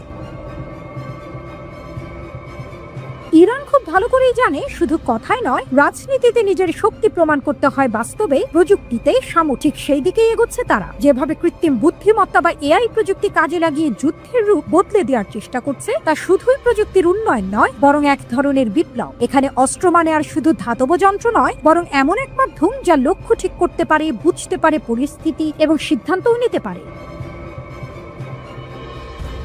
এই নতুন ধরনের অস্ত্রগুলো এখনো প্রকাশ্যে আসেনি, তবে এদের উপস্থিতি যেন এক অদৃশ্য ভয়ের মতো প্রতিপক্ষের মনে গেঁথে গেছে। আগে যেখানে ইরান কেবল আত্মরক্ষায় মনোযোগী ছিল, এখন তারা ধীরে ধীরে আক্রমণাত্মক অবস্থানে চলে যাচ্ছে। আজকের ইরান এমন অবস্থানে পৌঁছেছে যেখানে তারা শত্রুর গতিবিধি আগে থেকেই বুঝে নিতে পারে এবং প্রতিরোধের আগেই পাল্টা কৌশল ঠিক করে ফেলতে পারে। ইরানের সেনাবাহিনীর কাজের ধরনও আগের তুলনায় অনেক বদলে গেছে। এখন তারা শুধু অস্ত্র নয়, সঙ্গে করে নিচ্ছে আগাম প্রস্তুতির মনস্তত্ত্ব। গোয়েন্দা প্রযুক্তিতেও তারা অনেক উন্নতি করেছে। দেশের ভেতরে এবং সীমান্তে ছড়িয়ে থাকা নজরদারি ইউনিটগুলো প্রতিনিয়ত তথ্য সংগ্রহ করছে। এই নজরদারি একদিকে যেমন দেশের নিরাপত্তা নিশ্চিত করছে, তেমনি শত্রু চোখের সামনে না থাকলেও তাদের উপস্থিতির ছায়া শনাক্ত করতে শিখছে। এটি এমন এক মানসিক খেলা যেখানে শত্রু চোখে না পড়লেও আপনি তার নজরে আছেন। তবে শুধু প্রযুক্তি দিয়েই নয়, ইরান তাদের মনোবল এবং আত্মবিশ্বাসের মাধ্যমেও বার্তা দিচ্ছে। তাদের সামরিক মহড়া, যুদ্ধ জাহাজ, শহীদ বাঘেরির মতো জাহাজ নির্মাণ, সাইবার ইউনিটের কাজ, সব মিলিয়ে ইরান দেখাচ্ছে যে তারা এখন আর কোনোভাবেই দুর্বল নয়, তারা এখন চ্যালেঞ্জ নিতে তৈরি। সাইবার যুদ্ধের অদৃশ্য জগতে ইরান যেভাবে নিজেদের অবস্থান শক্ত করেছে, তা নিঃসন্দেহে তাদের অগ্রগতির বড় প্রমাণ। কারণ এই যুদ্ধে না কোনো সীমান্ত আছে, না নির্দিষ্ট সময়, না কোনো স্পষ্ট যুদ্ধক্ষেত্র। এখানে হঠাৎ করেই ভেঙে পড়তে পারে কোনো দেশের গুরুত্বপূর্ণ তথ্য ব্যবস্থা বা সামরিক যোগাযোগ। ইরানের আধুনিক যুদ্ধ জাহাজ শহীদ বাঘেরি যেন এক ভ্রাম্যমান বিপ্লব। এই জাহাজ একা একাধিক যুদ্ধ করতে পারে, ড্রোন ছুঁড়তে পারে, ক্ষেপণাস্ত্র নিক্ষেপ করতে পারে, আবার সমুদ্রপথে নজরদারিও চালাতে পারে। এটি শুধু একটি জাহাজ নয়, বরং এক চলমান সতর্কবার্তা। যেখানে এতদিন পারস্য উপসাগরে যুক্তরাষ্ট্র একচ্ছত্র আধিপত্য চালাতো, এখন সেখানে ফাটল ধরতে শুরু করেছে। এই পরিবর্তনের পেছনে রয়েছে তেহরানের পরিকল্পিত শক্তি প্রদর্শন। আগে যেখানে ইরানের ট্যাঙ্কার শত্রুর লক্ষ্য হতো, এখন সেগুলি ছুঁতেও কেউ সাহস করে না। কারণ ইরান স্পষ্ট করে দিয়েছে, তারা শুধু জবাব দেবে না, সেই জবাব হবে ধ্বংসাত্মক। এই পুরো বদলের সবচেয়ে গুরুত্বপূর্ণ দিক হলো সমন্বয়। বিপ্লবী গার্ড বাহিনী আর স্থলবাহিনী এখন একসঙ্গে কাজ করছে। তারা পরস্পরের সঙ্গে তথ্য বিনিময় করছে, প্রতিরক্ষা এবং আক্রমণের দায়িত্ব ভাগ করে নিচ্ছে এবং একসঙ্গে যুদ্ধের জন্য প্রস্তুত থাকছে। এতে তৈরি হয়েছে একটি সুসংগঠিত এবং কার্যকর প্রতিরক্ষা বলয়। তবে এখানে প্রশ্ন ওঠে, এই প্রস্তুতি কি শুধুই আত্মরক্ষার জন্য, নাকি আরো বড় কিছু আসছে? যদিও ইরান বলছে তারা শান্তি চায়, বিশ্লেষকরা মনে করেন এই শান্তি রক্ষার পেছনে যে অগ্নিসংযোগ হচ্ছে তা যে কোনো সময় ছড়িয়ে পড়তে পারে। পারস্য উপসাগর এখন আর কেবল এক জলপথ নয়, এটা এখন হয়ে উঠেছে ক্ষমতার লড়াইয়ের এক উত্তপ্ত কেন্দ্র। এখানে যে কোনো সময় সংঘর্ষ শুরু হতে পারে, যার প্রভাব ছড়িয়ে পড়বে পুরো অঞ্চল জুড়ে, এমনকি তার বাইরে। তেহরান এখন এমন একটি জায়গায় দাঁড়িয়ে আছে যেখানে তারা কেবল অস্ত্রের নয়, নিজেদের অবস্থান, দৃষ্টিভঙ্গি ও আত্মবিশ্বাসে দেখাচ্ছে।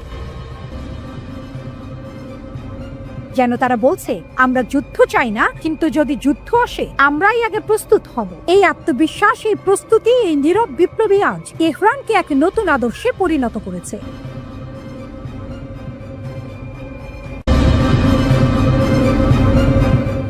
বাঘ শক্তিশালী হলেও মৌমাছির ঝাঁকটাকে পরাস্ত করতে পারে। ইতিহাসের এই সরল সত্যটি যেন বারবার শক্তিশালী রাষ্ট্রগুলোর ঔদ্ধত্যকে চূর্ণ করে দেয়। নেপোলিয়ন বা হিটলারের মতো ক্ষমতাধর শাসকরাও শেষ পর্যন্ত পরাস্ত হয়েছিলেন। বর্তমান প্রেক্ষাপটে ডোনাল্ড ট্রাম্পের ইরানকে ধ্বংস করার হুমকির পরিপ্রেক্ষিতে এই ঐতিহাসিক সত্যটি আরও বেশি প্রাসঙ্গিক হয়ে উঠেছে। প্রশ্ন জাগে, ইরান কি সত্যিই এত সহজে ধ্বংস করা যায়?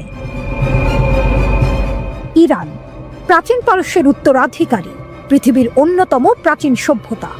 ভৌগোলিকভাবে পাকিস্তানের প্রায় দ্বিগুণ এই দেশটি গত 5 শতাব্দী ধরে বহু সাম্রাজ্যের আক্রমণের শিকার হয়েছে।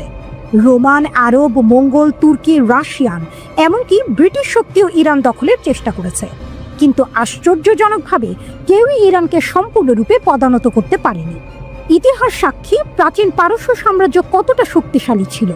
এমনকি সাদ্দাম হোসেনও 8 বছর রক্তক্ষয়ী যুদ্ধ চালিয়েও ইরানকে জয় করতে পারেনি। আজকের দিনে পশ্চিমা বিশ্ব ইরানের ওপর একের পর এক নিষেধাজ্ঞা আরোপ করছে, কিন্তু এত চাপ সত্ত্বেও ইরান পশ্চিমা দেশগুলোর রক্তচক্ষুকে উপেক্ষা করে টিকে আছে। এর কারণ কি শুধুই সামরিক শক্তি, নাকি ইরানের এই স্থিতিশীলতার পেছনে অন্য কোনো রহস্য লুকিয়ে আছে? আসলে ইরানকে জয় করা এত কঠিন হওয়ার পেছনে একাধিক কারণ বিদ্যমান। এর মধ্যে সবচেয়ে গুরুত্বপূর্ণ হলো দেশটির ভৌগোলিক অবস্থান।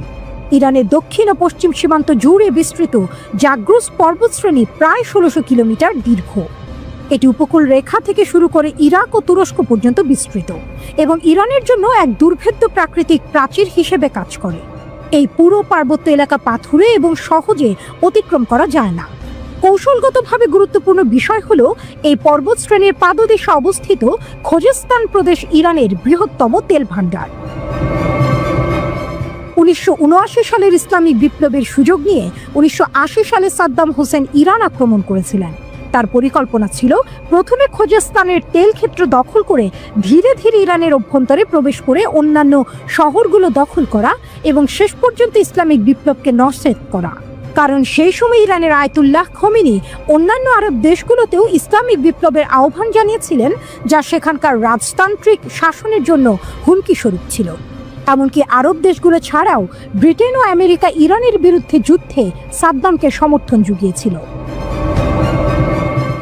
যুদ্ধের শুরুতে সাদ্দাম হোসেন ইরানের অবকাঠামো ধ্বংসের উদ্দেশ্যে ব্যাপক বোমা বর্ষণ করেন, কিন্তু একটি দেশকে দখল করতে সামরিক অভিযানের বিকল্প নেই। প্রথম 2 বছরে ইরাকি বাহিনী ইরানের পশ্চিমাঞ্চল সহ খোজেস্তান দখল করতে সক্ষম হয়েছিল, কারণ বাগদাদ থেকে ইরাকি সেনাদের কাছে সহজে রসদ সরবরাহ করা যাচ্ছিল। কিন্তু ইরানের অভ্যন্তরে প্রবেশ করতে গিয়ে তারা বাধার সম্মুখীন হয়। সেই দুর্ভেদ্য বাধা ছিল জাগ্রস পর্বত শ্রেণী। ইরাকি সেনারা বহু চেষ্টা করে এই পাহাড় অতিক্রম করে ইরানে প্রবেশ করতে ব্যর্থ হয়। উল্টো ইরানি সেনাবাহিনী পাল্টা আক্রমণ চালিয়ে ইরাকের অভ্যন্তরে প্রবেশ করে। তবে এখানে ইরান একটি ভিন্ন সমস্যার সম্মুখীন হয়।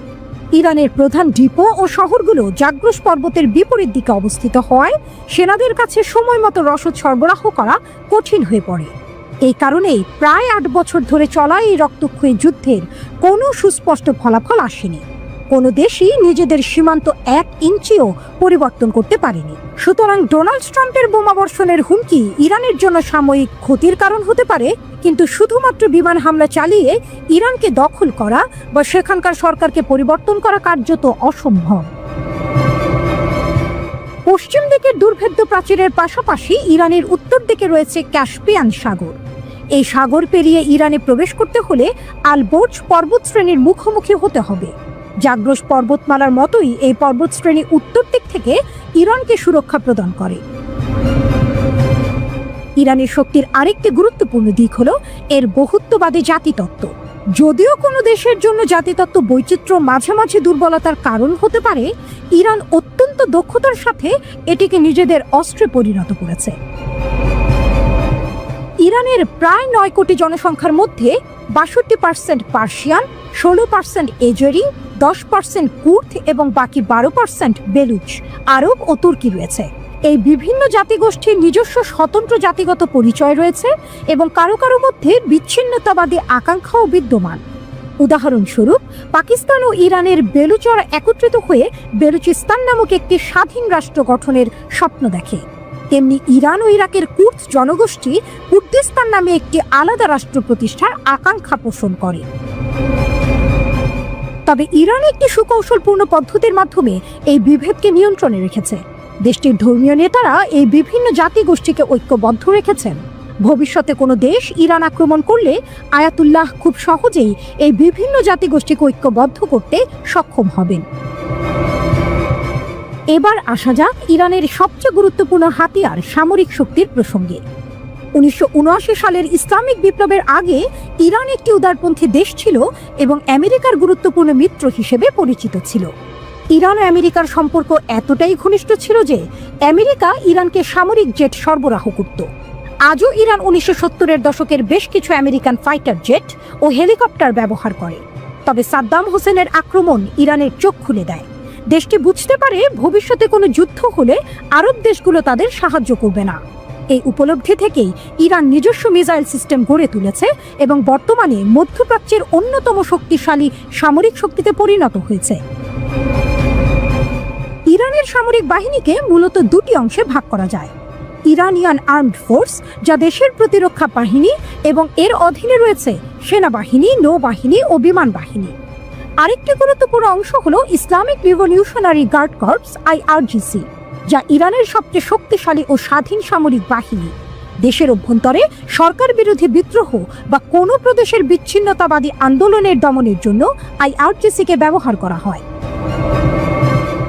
ইরানের সক্রিয় সৈন্য সংখ্যা প্রায় 5,70,000 এবং তাদের প্রায় 3.5 লক্ষের বেশি রিজার্ভ ফোর্স রয়েছে।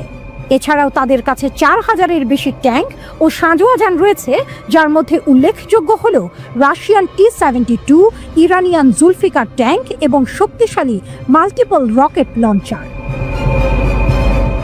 ইরানের সবচেয়ে শক্তিশালী অস্ত্রের মধ্যে অন্যতম হল ব্যালিস্টিক ও ক্রুজ মিসাইল।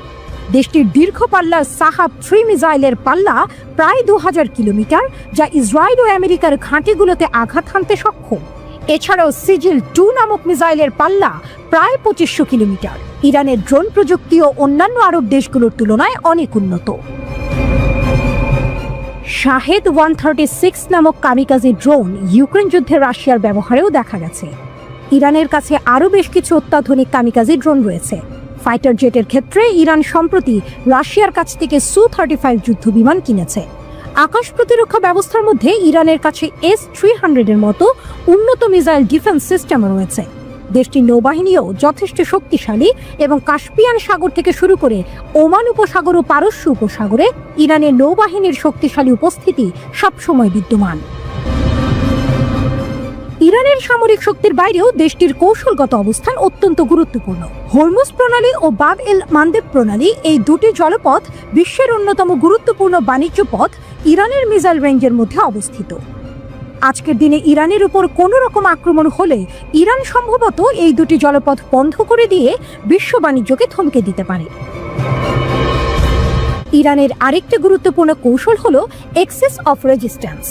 ইসলামিক বিপ্লবের পর ইরান বুঝতে পেরেছিল টিকে থাকতে হলে তাদের আদর্শ বাইরের দেশগুলোতেও ছড়িয়ে দিতে হবে, কারণ ইরান ও তার প্রধান শত্রু ইসরায়েলের মধ্যবর্তী দেশগুলো ছিল আরব রাষ্ট্র এবং এরা একসময় ইরানের বিরুদ্ধে যুদ্ধে সাদ্দাম হোসেনকে সাহায্য করেছিল।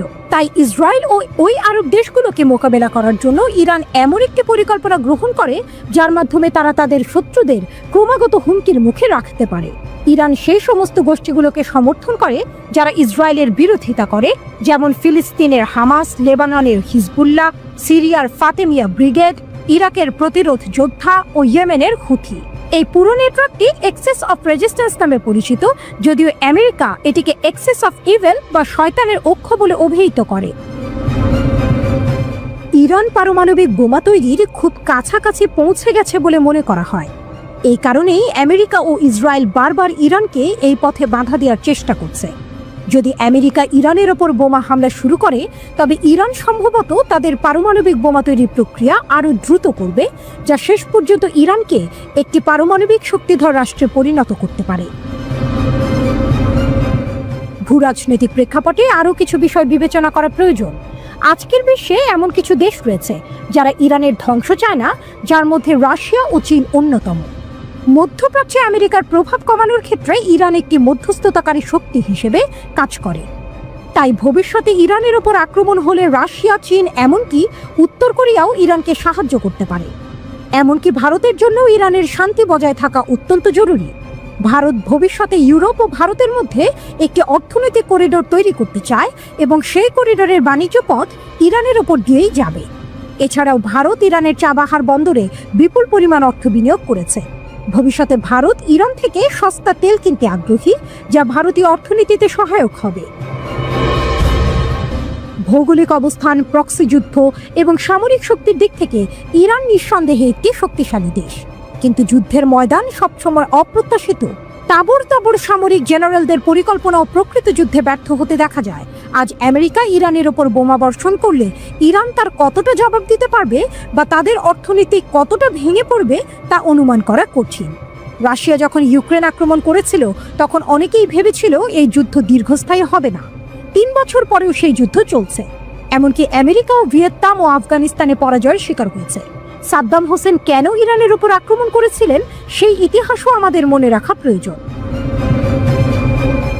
সুতরাং ডোনাল্ড ট্রাম্পের হুমকি সত্ত্বেও ইরানকে ধ্বংস করা সহজ হবে না। দেশটির ভৌগোলিক বৈশিষ্ট্য, শক্তিশালী সামরিক বাহিনী এবং আঞ্চলিক মিত্রদের সমর্থন ইরানকে একটি কঠিন প্রতিপক্ষ হিসেবে প্রতিষ্ঠিত করেছে। শেষ পর্যন্ত কি ঘটবে তা সময় বলবে, তবে ইরানের দীর্ঘ ও কঠিন ইতিহাস প্রমাণ করে এই প্রাচীন সভ্যতা সহজে নতি স্বীকার করার পাত্র নয়।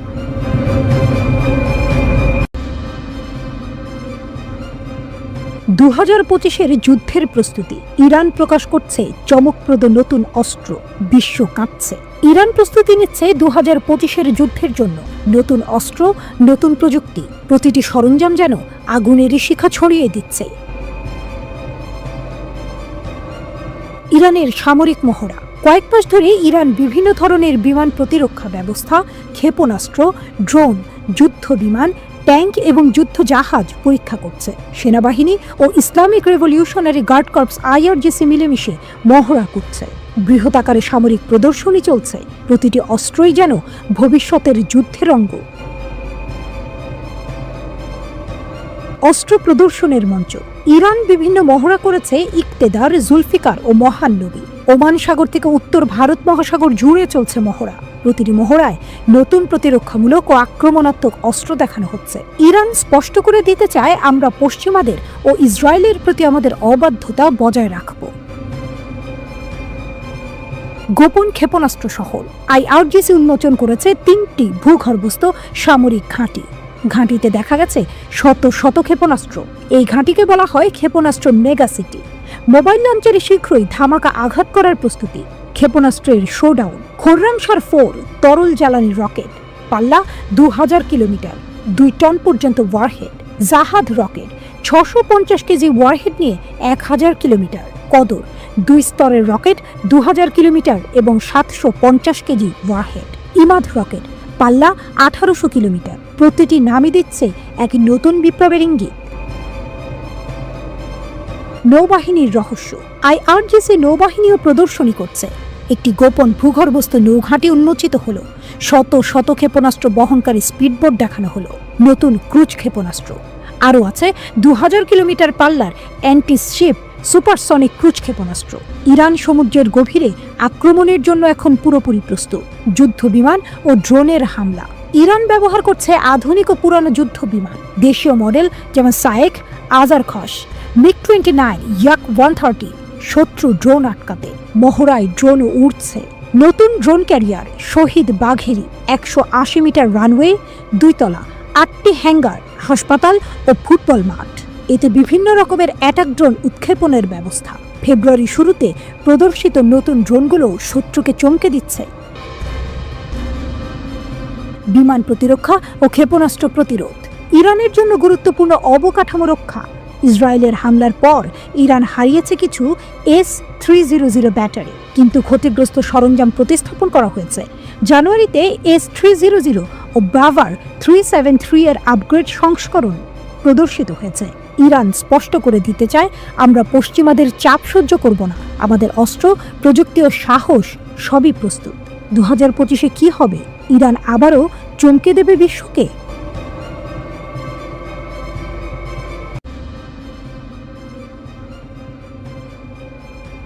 যুদ্ধ মানেই ধ্বংস, রক্তপাত, আতঙ্ক, কিন্তু কারো জন্য এটা বিশাল ব্যবসা। জানেন কি, একটি দেশ প্রতিদিন 7,553 কোটি টাকা আয় করে শুধু অস্ত্র বিক্রি করে। হ্যাঁ, ঠিকই ধরেছেন, এই দেশ America.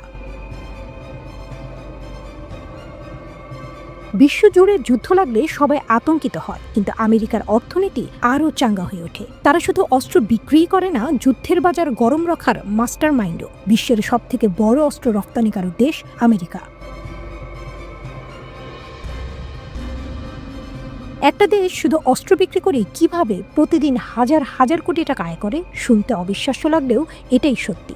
Stockholm international piece research ইনস্টিটিউটের রিপোর্ট অনুযায়ী 2024 সালে আমেরিকার অস্ত্র বিক্রির পরিমাণ ছিল $318.7 বিলিয়ন।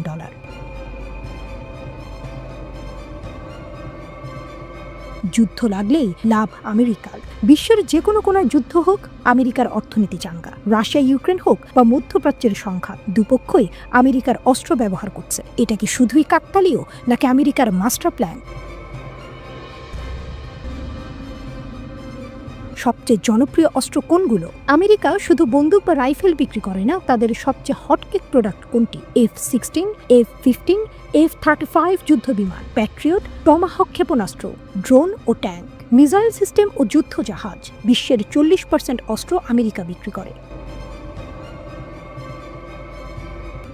2019 থেকে 2023 সালের মধ্যে বিশ্বব্যাপী মোট অস্ত্র রপ্তানির 40% এসেছে আমেরিকা থেকে। তারপরেই আছে রাশিয়া 16% এবং ফ্রান্স 11%। 2023 থেকে 29% বেশি বিক্রি। 2023 সালে আমেরিকার অস্ত্র বিক্রি ছিল $238.4 বিলিয়ন। 2024 সালে সেটা বেড়ে দাঁড়িয়েছে $318.7 বিলিয়ন, মানে এক বছরে $80 বিলিয়ন বেশি বৃদ্ধি। কিভাবে এত অস্ত্র বিক্রি করে? আমেরিকা শুধু অস্ত্র বানায় না, তারা কৌশলগতভাবে যুদ্ধ পরিস্থিতি তৈরি করে। যখনই কোনো দেশ নিজেদের প্রতিরক্ষা শক্তিশালী করতে চায়, প্রথম পছন্দ হয় আমেরিকা। আমেরিকার দ্বৈত নীতি। বিশ্বে যুদ্ধ বাঁধলে আমেরিকা কি করে? উভয় পক্ষের কাছেই অস্ত্র বিক্রি করে, তারপর শান্তির আহ্বান জানায়। পর্দার আড়ালে নিজেদের লাভ গুনে। রাশিয়া কি আমেরিকার প্রতিদ্বন্দ্বী? রাশিয়া আমেরিকার বড় প্রতিদ্বন্দ্বী হলেও অস্ত্র ব্যবসার অনেক পিছিয়ে। রাশিয়ার অস্ত্র রপ্তানি মাত্র 16%, যা আমেরিকার তুলনায় নগণ্য। বিশ্বযুদ্ধ হলে কি হবে? যদি বিশ্বযুদ্ধ হয়, তাহলে সবচেয়ে বড় বিজয়ী কে হবে? অবশ্যই আমেরিকা। তাদের অস্ত্রের চাহিদা অনেক গুণ বেড়ে যাবে, অর্থনীতি আরও শক্তিশালী হবে। আমেরিকা শুধু বিশ্বের সবচেয়ে শক্তিশালী দেশ নয়, এটা অস্ত্রের সুপার মার্কেট। যুদ্ধ যত বাড়বে, আমেরিকার আয় তত বাড়বে।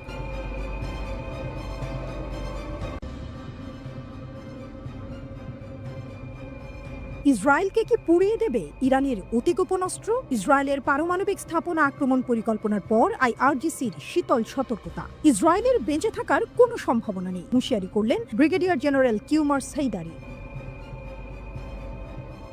আকাশে অদৃশ্য ঝড়ের ঘনঘটা, ভূমিতে নিঃশব্দে গর্জে ওঠা সাইক্লোন। এ যেন সেই মুহূর্ত যখন প্রতিরোধ আর প্রতিশোধ একে অপরের চোখে চোখ রাখে। আর সেই চোখে ঝলক দিচ্ছে ইরানের অপ্রকাশিত, অজানা কিন্তু ভয়ঙ্কর সব অস্ত্র। ইরান ঘোষণা করেছে তাদের সেনাবাহিনীর অস্ত্রাগারে রয়েছে AI চালিত অতি গোপন অস্ত্র, যেগুলো এখন সম্পূর্ণরূপে সক্রিয়। এই অস্ত্রগুলো এতটাই শক্তিশালী যে প্রকাশ করলে শত্রুর রক্ত শীতল হয়ে আসবে। ব্রিগেডিয়ার জেনারেল কিউমার সেইদারি জানিয়ে দিয়েছেন, এগুলো প্রচলিত হলেও ক্ষমতায় ব্যতিক্রমী। এআই প্রযুক্তির সংযোজনে এগুলো যেন ধ্বংসযজ্ঞের নীরব বিপ্লব। তবে কৌশলগত কারণে এই অস্ত্র জনসম্মুখে প্রকাশ করা হয়নি। হেদারির কণ্ঠে ছিল আত্মবিশ্বাস, ছিল পূর্বাভাস। ইরান প্রস্তুত, স্থলবাহিনী এখন আধুনিক, মোবাইল ও চটপটে ইউনিটে রূপান্তরিত, যে কোনো মুহূর্তে আক্রমণ করতে সক্ষম, যে কোনো হুমকির জবাবে বিদ্যুতের মতো ছুটে আসবে প্রতিক্রিয়া।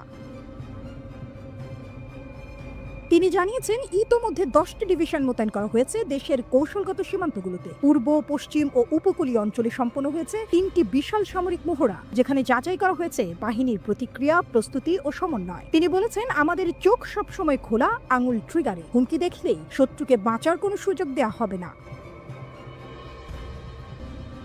এই হুঁশিয়ারি শুধু কথার ঝড় নয়, এই ঘোষণা এক যুদ্ধাস্ত্রে, যা ইসরায়েলের দিকে তাক করে ধরে রাখা হয়েছে। কারণ এখনো পর্যন্ত ইসরায়েল গোপনে ধরে রেখেছে তাদের পারমাণবিক স্থাপনায় সীমিত হামলার পরিকল্পনা।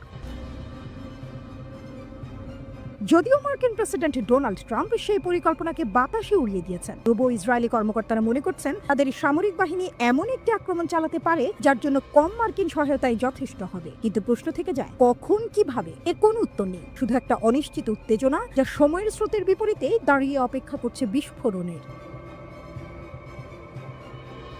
এদিকে ইরানের সেনাবাহিনী শুধু শক্তিশালী নয়, তারা সাইবার যুদ্ধের জন্য প্রস্তুত। গঠন করা হয়েছে বিশেষ সাইবার ইউনিট, যারা শত্রুর ডিজিটাল নেটওয়ার্ককেও হানা দিতে প্রস্তুত। আর এইসব কার্যক্রম চলছে ইসলামী বিপ্লবী গার্ড বাহিনী IRGC ও স্থলবাহিনীর সমন্বয়ে স্থল, আকাশ ও সমুদ্রের সর্বত্র। এই সংহত শক্তি ইরানকে আজ এক পরিপূর্ণ প্রতিরোধ শক্তি বানিয়েছে। রাষ্ট্রপতি মাসুদ পেজেশকিয়ান বলেন, ইরানের সেনাবাহিনী আজ বিশ্বের কাছে একটি মডেল বাহিনী। তার মতে, এই সংগঠিত শক্তি ও রণকৌশলের কারণে ইরান আজ পশ্চিম এশিয়ার এক অবিসংবাদিত পরাশক্তি। এ যেন ইতিহাসের অপেক্ষমান অধ্যায়, যেখানে একদিকে ভয়ঙ্কর পরিকল্পনা, আরেকদিকে তার চেয়েও ভয়ঙ্কর প্রস্তুতি। ইসরায়েল যদি আগুন জ্বালাতে চায়, ইরান প্রস্তুত তাকে ছাই করে দিতে। এই যুদ্ধ হবে অস্ত্রের, প্রযুক্তির, কৌশলের। আর ইরান বলে দিয়েছে, যদি যুদ্ধ আসে, বেঁচে ফেরার কোনো সম্ভাবনা নেই। আকাশে যখন নীরব ঝড় বইছে, যখন রাডারে ধরা না পড়ার প্রতিশ্রুতি নিয়ে উঠছে মার্কিন F-35, তখনই এক বিস্ময়ের নাম হয়ে উঠে এসেছে ইরানের বাফার 373।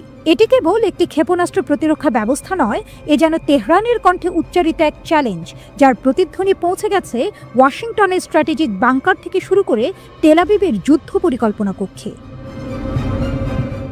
হ্যাঁ, বাফার 373 এখন শুধু প্রযুক্তির দৃষ্টিতে একটি সামরিক সাফল্য নয়, বরং এটি হয়ে উঠছে প্রতিরোধের প্রতীক, আত্মনির্ভরশীলতার স্থপতি এবং এক অসম্মানজনক নীরবতাকে চূর্ণ করার অস্ত্র। 316 কিলোমিটার দূরে দেশীয়ভাবে তৈরি একটি ড্রোনকে নিখুঁতভাবে টার্গেট করে ধ্বংস করে দেওয়ার এই প্রদর্শন ছিল একটি ঘোষণার মতো, যা বলছে আমরাও পারি, এবং যখন পারি তখন বিশ্ব কাঁপে। এই সিস্টেমের হৃদয়ে রয়েছে এস ব্যান্ড এবং এল ব্যান্ডের যুগল রাডার, যা আজকের পৃথিবীর সবচেয়ে রহস্যময় যুদ্ধ বিমান মার্কিন F-35 এর মিথিক স্টিলথ ক্ষমতাকেও প্রশ্নবিদ্ধ করে তুলছে। ইরান জানাচ্ছে, তারা এখন সেই বিমান শনাক্ত করতে সক্ষম যা কখনোই দেখা দেয় না, শুধু ধ্বংস রেখে যায় পেছনে। ইরান জানে কিভাবে পশ্চিমা নিষেধাজ্ঞা তাদের হাত বেঁধে রেখেছিল, কিন্তু তারা থামেনি, তারা নিজেদের সৃষ্টি করেছে। বাফার 373 আসলে শুরু হয়েছিল রাশিয়ার S-300 PMU-2 এর একটি প্রতিক্রিয়া হিসেবে, কিন্তু এটি আজ এক প্রতিস্থাপন নয়, এটি একটি উত্তরণ। ডুয়াল ব্যান্ড রাডার, সক্রিয় ইলেকট্রনিক স্ক্যানিং অ্যারে, শতাধিক টার্গেট ট্র্যাক করার ক্ষমতা এবং একসাথে 6টি শত্রু বিমানে আঘাত হানার সক্ষমতা। যে বিষয়টি সত্যি যুগান্তকারী তা হল এর সায়েদ 4B ক্ষেপণাস্ত্র, যা 200 কিলোমিটার দূরে নিশানা বানাতে পারে একটানা আক্রমণে। এটি কেবল একটি যুদ্ধযন্ত্র নয়, এটি একটি কৌশলগত ভাষা যা বলছে, তোমরা আর একতরফাভাবে আমাদের মাথার উপর দিয়ে উড়ে যেতে পারবে না। এটি বলছে, তোমরা আর নিরাপদ নও। যদি এই সিস্টেম সত্যিই কার্যকর হয়, তাহলে এটি কয়েকটি গভীর পরিবর্তনের সূচনা করবে। আকাশ সীমা সুরক্ষার এক নতুন সংজ্ঞা, যেখানে ইরান তার পারমাণবিক কেন্দ্র ও কৌশলগত ঘাঁটিগুলোকে নতুন আত্মবিশ্বাসে রক্ষা করতে পারবে। কূটনৈতিক শক্তির ভারসাম্যে নতুন উত্থান, যেখানে বাফার 373 হবে আলোচনার টেবিলে একটি চাপ সৃষ্টি করার অস্ত্র। নতুন রপ্তানি সুযোগ, যেখানে আফ্রিকা, ল্যাটিন আমেরিকা বা মধ্য এশিয়ার বহু দেশ পশ্চিমা বা রুশ ব্যয়বহুল সিস্টেমের বদলে বাফার 373 এর দিকে ঝুঁকবে। তবে কি আমরা একটি নতুন যুগে প্রবেশ করলাম? ইরানের সামরিক ঘোষণাগুলো বরাবরই নাটকীয়, সাহসী, কিন্তু প্রমাণের অভাবে সন্দেহে ঘেরা। স্টিলথ বিমান শনাক্ত করা আর আঘাত করা দুইটি ভিন্ন যুদ্ধ। একটিতে প্রযুক্তি চলে, অন্যটিতে সময়, সমন্বয় আর ভাগ্য। তবু একটি বিষয় স্পষ্ট হয়ে উঠেছে, তেহরান এখন কেবল তাকিয়ে নেই, তারা সাড়া দিচ্ছে, এবং সেই সাড়া ধ্বনিত হচ্ছে উপসাগরের বাতাসে স্টিলথের নীরবতার। ট্যাঙ্ক বিধ্বংসী ক্ষেপণাস্ত্রে শীর্ষে ইরান, এক নীরব বিপ্লবের গল্প। একটা সময় ছিল যখন যুদ্ধক্ষেত্রে ইরানকে মুখোমুখি হতে হতো সীমাহীন ঘাঁটিতে। ইরাক ইরান যুদ্ধ চলেছিল টানা 8 বছর। সেই যুদ্ধে ছিল না পর্যাপ্ত ট্যাঙ্ক বিরোধী গাইডেড ক্ষেপণাস্ত্র। শত্রুর ট্যাঙ্ক সামনে এলে ইরানিরা ছিলেন প্রায় নিরস্ত্র। কিন্তু যুদ্ধ শেষ হওয়ার পর শুরু হয় প্রস্তুতি, শুরু হয় প্রতিশোধের বীজ বপন, শুরু হয় এক নতুন অধ্যায়। আজ সেই অধ্যায়ের নাম আলমাস। পার্স টুডের প্রতিবেদন উঠে এসেছে এই গল্প। ইরান এখন আর পিছিয়ে নেই, বরং ট্যাঙ্ক বিধ্বংসী ক্ষেপণাস্ত্রে তারা বিশ্বমঞ্চের শীর্ষ সারিতে। আধিপত্য ভাঙার ঘোষণা। একসময়ের ট্যাঙ্ক ধ্বংসকারী ক্ষেপণাস্ত্রগুলো ছিল এক বড় সীমাবদ্ধতা। তাতে ছিল না স্বাধীনতা। চালককে অবিরাম নজর রাখতে হতো লক্ষ্যবস্তুর উপর। ক্ষেপণাস্ত্র আঘাত হানার আগ পর্যন্ত থাকতে হতো গাইডেন্সে। এর মানে ছিল চালকও ঝুঁকির মধ্যে। যখন আধুনিক সেন্সর আর ড্রোন প্রযুক্তি এগিয়ে আসে, তখন পুরনো এই পদ্ধতিগুলো হয়ে পড়ে বিপজ্জনক। দৃষ্টিগোচরে থাকা মাত্রই ধরা পড়ে উৎক্ষেপণের স্থান। নির্দেশক ব্যক্তি হয়ে যায় সহজ টার্গেট। এই বাস্তবতায় দরকার পড়ে নতুন প্রজন্মের ক্ষেপণাস্ত্রের। ফায়ার অ্যান্ড ফরগেট মানে ছুঁড়ে দিলেই ভুলে যাও। টপ ডাউন অ্যাটাক মানে উপর থেকে ট্যাঙ্কের দুর্বল ছাদে আঘাত। পশ্চিমের দেশগুলো বানিয়েছে জ্যাভলিন ও স্পাইকের মতো ক্ষেপণাস্ত্র, আর ইরান, তারা এনেছে আলমাস, একটি ক্ষেপণাস্ত্র যা সেই একচেটি আধিপত্য ভেঙে দিয়েছে। আলমাস ইরানের ঘরোয়া প্রযুক্তির বিস্ময়। 2020 সালে প্রথম প্রকাশ পায় আলমাস ক্ষেপণাস্ত্র। আবাবিল 3 ড্রোন থেকে উৎক্ষেপণ করা হয়েছিল এটি। আঘাত করে সাজোয়া ড্রোন, দুর্গ, এমনকি সেনা সদস্যদের উপর। সবচেয়ে বড় কথা, এটি উৎক্ষেপণ করা হয় বিভিন্ন প্ল্যাটফর্ম থেকে। ড্রোন, হেলিকপ্টার, যানবাহন, এমনকি ব্যক্তিও এটি ব্যবহার করতে পারে। আলমাসের রয়েছে 4টি মডেল। আলমাস 1 পাল্লা 200 মিটার থেকে 4 কিলোমিটার, নির্দেশিকা পদ্ধতি 2 বিন্দু, বিশেষভাবে নির্মিত দুর্গ ধ্বংসে। আলমাস 2 পাল্লা 7 কিলোমিটার, উপযুক্ত সম্মুখভাগের গভীরে থাকা লক্ষ্যবস্তুতে আঘাত হানতে। কোবরা হেলিকপ্টার থেকে উৎক্ষেপণ করা যায়। আলমাস 3 পাল্লা 10 কিলোমিটার, লক অন ক্ষমতা সম্পন্ন, অনুসরণ করে উন্নত নির্দেশিকা পদ্ধতি। বদর দেখতে আলমাসের মতোই, পাল্লা 200 থেকে 2000 মিটার, ভেদ করতে পারে 600 মিলিমিটার সাজোয়া ইস্পাত। এটা যেন ট্যাঙ্কের হৃদয়ে ঢুকে ছিঁড়ে ফেলা এক ইস্পাতের শানিত কবিতা। আলমাস 4 এবং এনলোস এখন উন্নয়ন পর্যায়ে, তাদের নিয়ে চলছে নীরব প্রস্তুতি ভবিষ্যতের আরও ধ্বংসাত্মক সংস্করণে।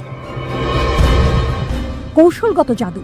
এই ক্ষেপণাস্ত্র শুধু যুদ্ধের সরঞ্জাম নয়, এটি কৌশলের অংশ। মোহাজের 10 ড্রোনের সঙ্গে যুক্ত হয়ে আলমাস হয়ে উঠেছে দূরপাল্লার আক্রমণের হাতিয়ার। নৌযুদ্ধে হালকা ও দ্রুতগামী শত্রু জাহাজ ধ্বংসে আলমাস এক সাশ্রয়ী সমাধান। এমনকি এটি প্রতিদ্বন্দ্বী দেশগুলোকে ব্যয়বহুল প্রতিরক্ষা কিনতে বাধ্য করে। সবচেয়ে বড় শক্তি হলো আলমাস তৈরি হয়েছে ইরানের মাটিতে। বিদেশি নির্ভরতা নেই, নিজেদের প্রযুক্তিতে নিজেদের রক্ষা। এটাই ইরানের আত্মনির্ভরতা, এটাই তাদের কৌশলগত অগ্রগতি। পরিণতি। বিশ্বের চোখ এখন পশ্চিমের দিকে নয়, তারা তাকাচ্ছে পূর্বের ইরানে, যেখানে নিষেধাজ্ঞা ঠেলে, চাপের দেয়াল ভেঙে তৈরি হয়েছে এক নতুন অস্ত্র বিপ্লব। আলমাস সেই বিপ্লবের মুখ। একটি দেশ যা একসময় ছিল প্রতিরক্ষায় দুর্বল, আজ তারা বিশ্বের সামরিক প্রযুক্তির শীর্ষে। ইরান এখন শুধু একটি দেশ নয়, একটি বার্তা, একটি ঘোষণা। আমরাও পারি, আমরাও শীর্ষে উঠি, আমরাও ইতিহাস লিখি।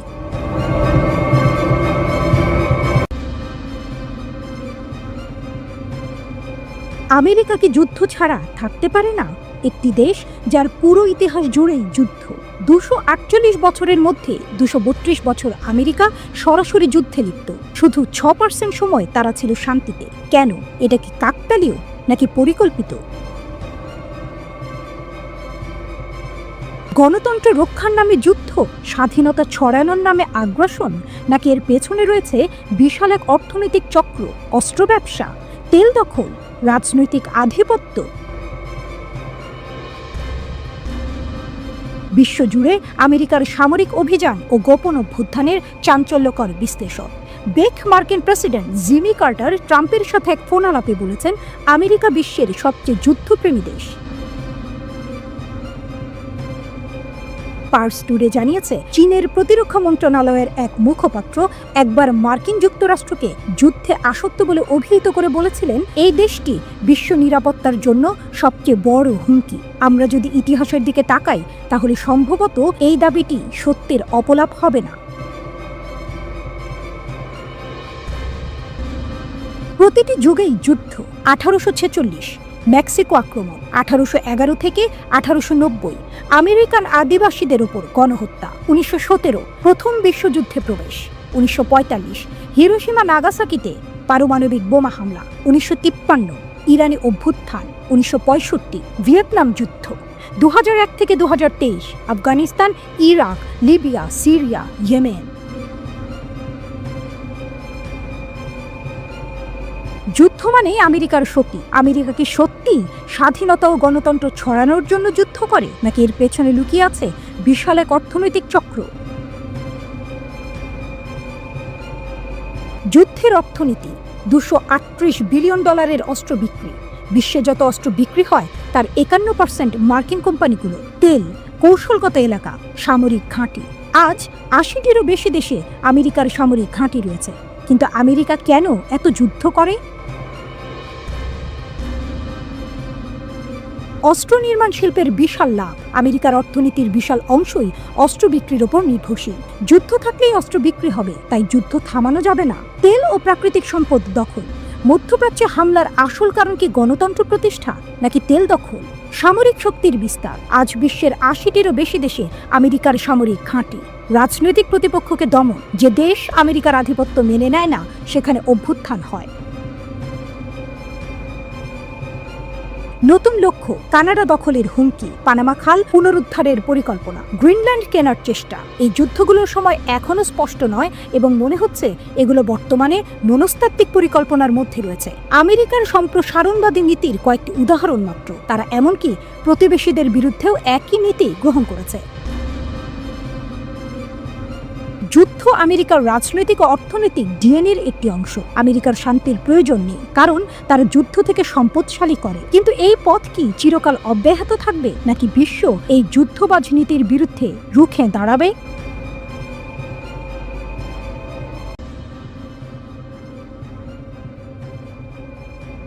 ট্রাম্পকে বোমা ফেলবেন, নাকি জেগে উঠবে এক নতুন পারমাণবিক শক্তি? এক উত্তাল প্রশ্ন। মার্কিন প্রেসিডেন্ট ডোনাল্ড ট্রাম্প কি ইরানের পারমাণবিক স্থাপনাগুলিতে হামলা চালানোর নির্দেশ দেবেন? শুনতে ভয়ঙ্কর মনে হতে পারে, কিন্তু ঘটনাগুলো বলছে এই প্রশ্ন এখন শুধু কল্পনা নয়, বাস্তবতার খুব কাছাকাছি। দুটি বড় ঘটনা এই প্রশ্নের উত্তর গড়ে তুলতে পারে। প্রথমত, এই শনিবার দ্বিতীয় দফার যুক্তরাষ্ট্র ইরান পরমাণু আলোচনা বসতে চলেছে। যদি এই আলোচনায় চূড়ান্ত ব্যর্থতা আসে, তবে কূটনীতির সুতো ছিঁড়ে যেতে পারে খুব দ্রুত।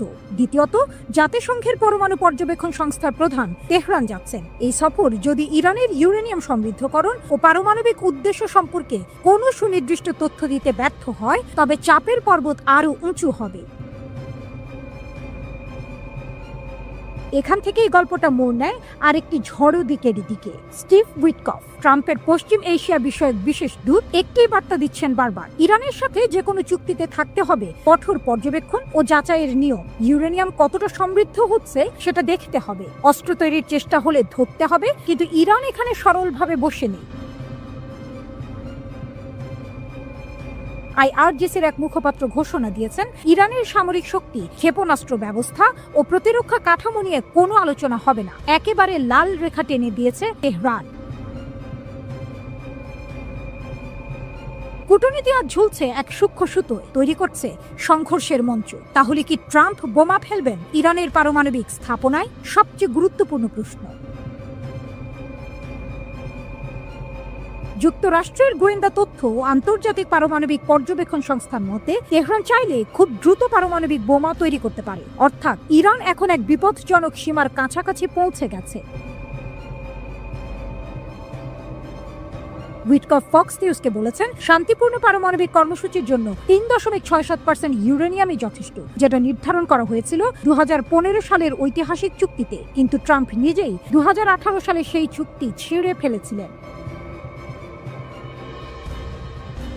ইরান এখন আর 3.67% নেই, তারা 60% পর্যন্ত ইউরেনিয়াম সমৃদ্ধ করছে, মাত্র 30% দূরে অস্ট্রো গ্রেড উপাদান থেকে। আন্তর্জাতিক পারমাণবিক সংস্থা বলছে, ইরানের হাতে 275 কেজির মতো 60% সমৃদ্ধ ইউরেনিয়াম আছে, একটি বিপজ্জনক ভান্ডার।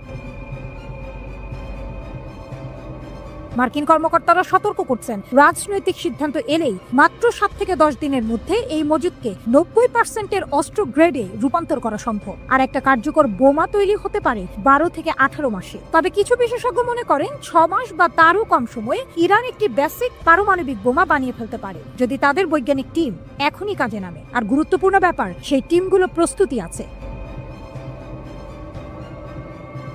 মার্কিন গোয়েন্দারা বলছেন, ইরান ইতিমধ্যেই সবকিছু প্রস্তুত রেখেছে, শুধু প্রয়োজন সর্বোচ্চ নেতার একটি সবুজ সংকেত। এখন প্রশ্ন দাঁড়ায়, ট্রাম্প যদি হামলা করতে চান তাহলে টার্গেট কি হবে? স্ক্রিনে যে মানচিত্রটাতে দেখা যাচ্ছে, ইরানের নানান জায়গায় ছড়িয়ে আছে পরমাণু স্থাপনাগুলো।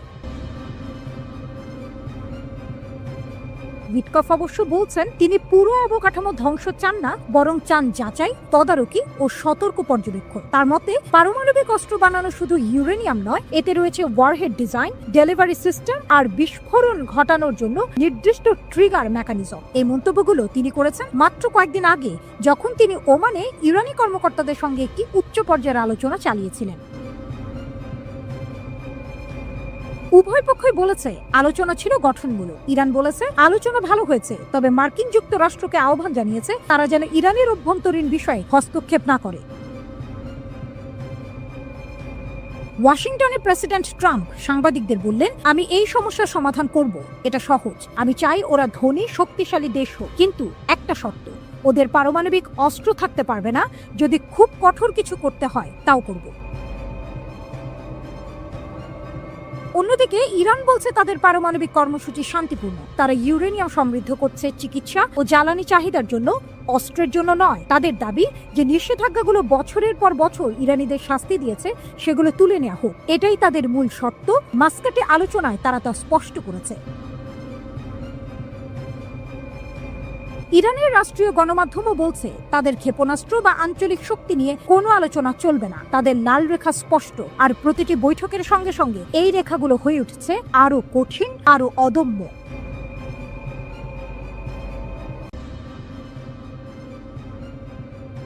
মধ্যপ্রাচ্য একসময় ছিল মার্কিন নীতির পরীক্ষাগার, কিন্তু সেই সময় যেন শেষের পথে। এবার সরাসরি হুঁশিয়ারি দিলেন ইরানের সর্বোচ্চ নেতা আয়াতুল্লাহ আলী খামেনি। বললেন, মধ্যপ্রাচ্যে মার্কিন আধিপত্য আর চলবে না, একদিন তাদের এখান থেকে বাধ্য হয়ে চলে যেতে হবে। এ যেন বজ্রপাত।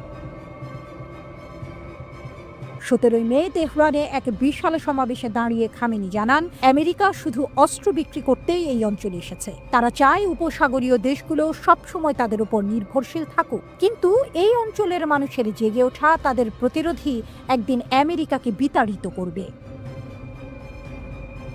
এই বক্তব্যের পেছনে আছে মার্কিন প্রেসিডেন্ট ডোনাল্ড ট্রাম্পের সাম্প্রতিক মধ্যপ্রাচ্য সফর। সৌদি আরব, কাতার ও সংযুক্ত আরব আমিরাতে ট্রাম্প কোটি কোটি ডলারের অস্ত্র বিক্রি করেছেন। আর সেই সফরেই ইরানের বিরুদ্ধে দিয়েছেন একের পর এক হুমকি, তেল রপ্তানি বন্ধ করে দেওয়ার হুমকিও দিয়েছেন। কিন্তু খামেনির জবাব ছিল চরম ব্যঙ্গাত্মক। বললেন, ট্রাম্পের বক্তব্য এতটাই নিচু স্তরের যে সেগুলো আমেরিকান জাতির জন্য লজ্জার। এমন মন্তব্যের জবাব দেওয়ারও দরকার নেই। তার মতে, ট্রাম্পের মুখে মধু আর অন্তরে বিষ। তবে এখানেই থেমে থাকেননি তিনি। খামেনি স্পষ্ট বলেন, গাজায় ইসরায়েলের যে সামরিক অভিযান চলছে, সেখানে যুক্তরাষ্ট্রই আগুনে ঘি ঢালছে। ট্রাম্প মুখে বলেন শান্তির কথা, অথচ তার প্রশাসনই ইসরায়েলকে দিচ্ছে ভয়ঙ্কর বোমা, যা শিশুদেরও ছাড়ে না। তার ভাষায়, তারা যেখানে চায় সেখানে আগুন লাগায়, নিজেদের সশস্ত্র গোষ্ঠীগুলোকে দিয়ে গোটা অঞ্চলকে অস্থির করে তোলে। ইসরায়েলের ব্যাপারে তিনি ছিলেন আরো কঠোর। বললেন, এই অঞ্চলে যুদ্ধ আর অস্থিরতার মূল উৎস ইহুদিবাদী শাসন। এটি এক ভয়ঙ্কর ক্যান্সার, যাকে একদিন নিশ্চিহ্ন করতেই হবে। আরও এক মোড়, প্রেসিডেন্ট পেজেশকিয়ানের হুঙ্কার, ইরানের প্রেসিডেন্ট মাসুদ পেজেশকিয়ানও চুপ ছিলেন না। ট্রাম্পের শান্তির বার্তাকে তিনি সরাসরি বললেন ভণ্ডামি। বললেন, একদিকে শান্তির কথা বলেন, অন্যদিকে আমাদের ওপর চাপিয়ে দেন গণহত্যার উন্নত অস্ত্র। আমরা কোনটাকে বিশ্বাস করব? পেজেশকিয়ান আরও বলেন, ইরান আলোচনায় প্রস্তুত, কিন্তু হুমকির মুখে মাথা নত করবে না। আমরা যুদ্ধ চাই না, কিন্তু নিজেদের অধিকার থেকে এক চুলও সরব না। পারমাণবিক ইস্যুতেও দৃঢ় তেহরান। মার্কিন প্রেসিডেন্ট দাবি করেন তারা নাকি ইরানকে পারমাণবিক কর্মসূচি নিয়ে প্রস্তাব দিয়েছে, কিন্তু ইরানের পররাষ্ট্রমন্ত্রী আব্বাস আরাঘচি স্পষ্ট বলেন, আমরা এমন কোনো প্রস্তাব পাইনি। তিনি জানান, ইরান কখনোই শান্তিপূর্ণ ইউরেনিয়াম সমৃদ্ধকরণের অধিকার ছাড়বে না। আরাঘচির অভিযোগ, আমেরিকা তাদের অবস্থান বারবার বদলায়, নতুন নতুন শর্ত আরোপ করে আলোচনা শুধু দীর্ঘায়িত করছে। এই মনোভাব একেবারেই অগ্রহণযোগ্য। শেষ কথা, এই অঞ্চল আর দাস থাকবে না। তেহরান থেকে স্পষ্ট বার্তা, এই অঞ্চল মুক্ত হবে। জনগণের প্রতিরোধ, রাজনৈতিক চেতনা এবং নতুন জাগরণের ঢেউ একসময় আমেরিকার দখলদারিত্ব ভাসিয়ে নিয়ে যাবে। মধ্যপ্রাচ্য আর আগের মতো থাকবে না।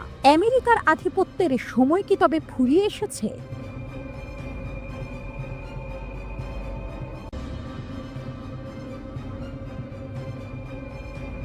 তেহরানের হুঙ্কার, 600 ক্ষেপণাস্ত্রের ভয়ে কাঁপছে তেল আবিব। মার্কিন হুমকির মুখে ইরান যেন ইস্পাতের মতো কঠিন। তাদের বিপ্লবী গার্ড কর্পস IRGC এর প্রধান সাফ জানিয়ে দিয়েছেন, তেহরান যে কোনো পরিস্থিতির জন্য প্রস্তুত।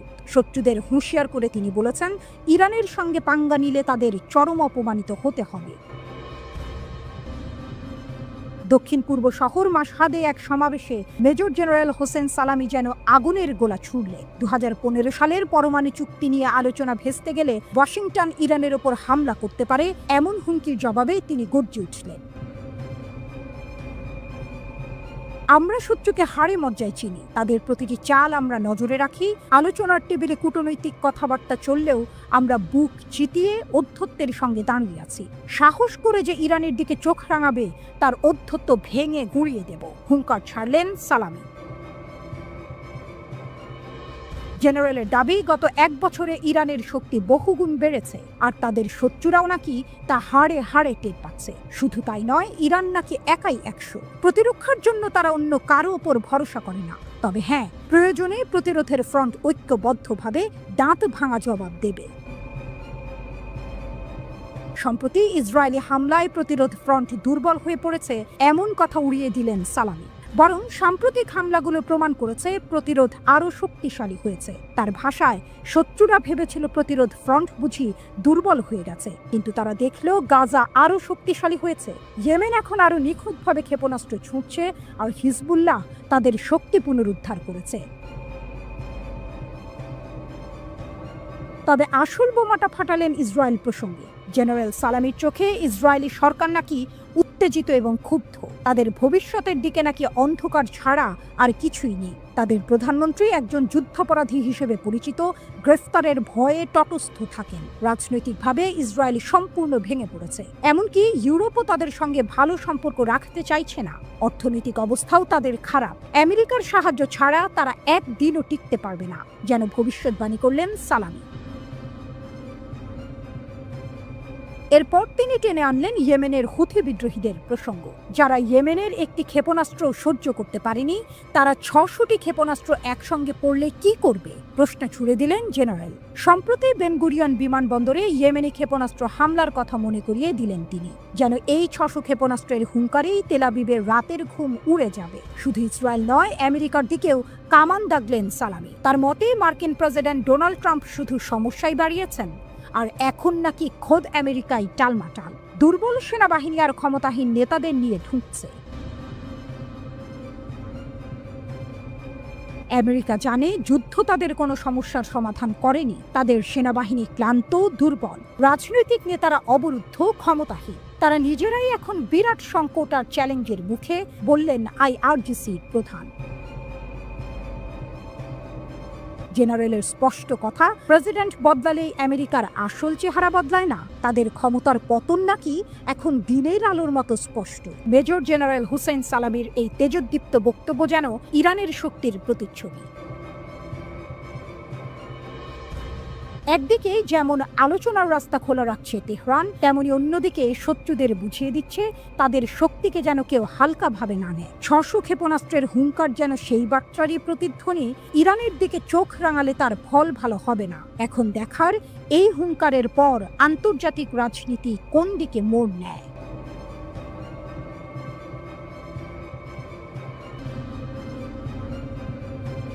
মরু ঝড়ে টাকার ঝলকানি, অস্ত্রের ঝনঝনানি।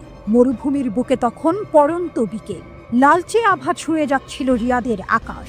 ঠিক সেই সময়েই ঘটল এক ঐতিহাসিক ঘটনা। মার্কিন প্রেসিডেন্ট ডোনাল্ড ট্রাম্পের রাজকীয় আগমন যেন মরুভূমিতে টাকার বন্যা বইয়ে দিল। আর সেই বন্যার তোড়ে ভেসে গেল $142 বিলিয়ন। হ্যাঁ, ঠিকই শুনেছেন, $14,200 কোটি বিশাল অস্ত্র চুক্তি।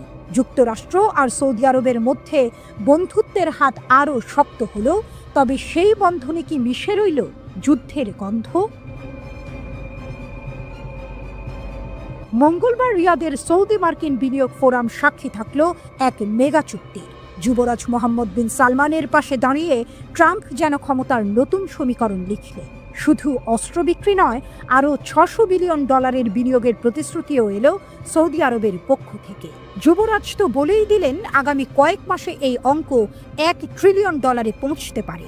ভাবুন একবার, কত টাকার খেলা। হোয়াইট হাউস এই চুক্তিকে বলছে ইতিহাসের সবচেয়ে বড় সামরিক সরঞ্জাম বিক্রির চুক্তি। 5টি বিশাল খাতে ভাগ করা হয়েছে এই কারবার। আকাশপথে শক্তি বাড়ানো, ক্ষেপণাস্ত্রের সুরক্ষা, নৌ আর উপকূলের নিরাপত্তা, সীমান্ত পাহারা আর স্থল বাহিনীকে অত্যাধুনিক করে তোলা। শুধু অস্ত্র বিক্রি করেই ক্ষান্ত নয় আমেরিকা।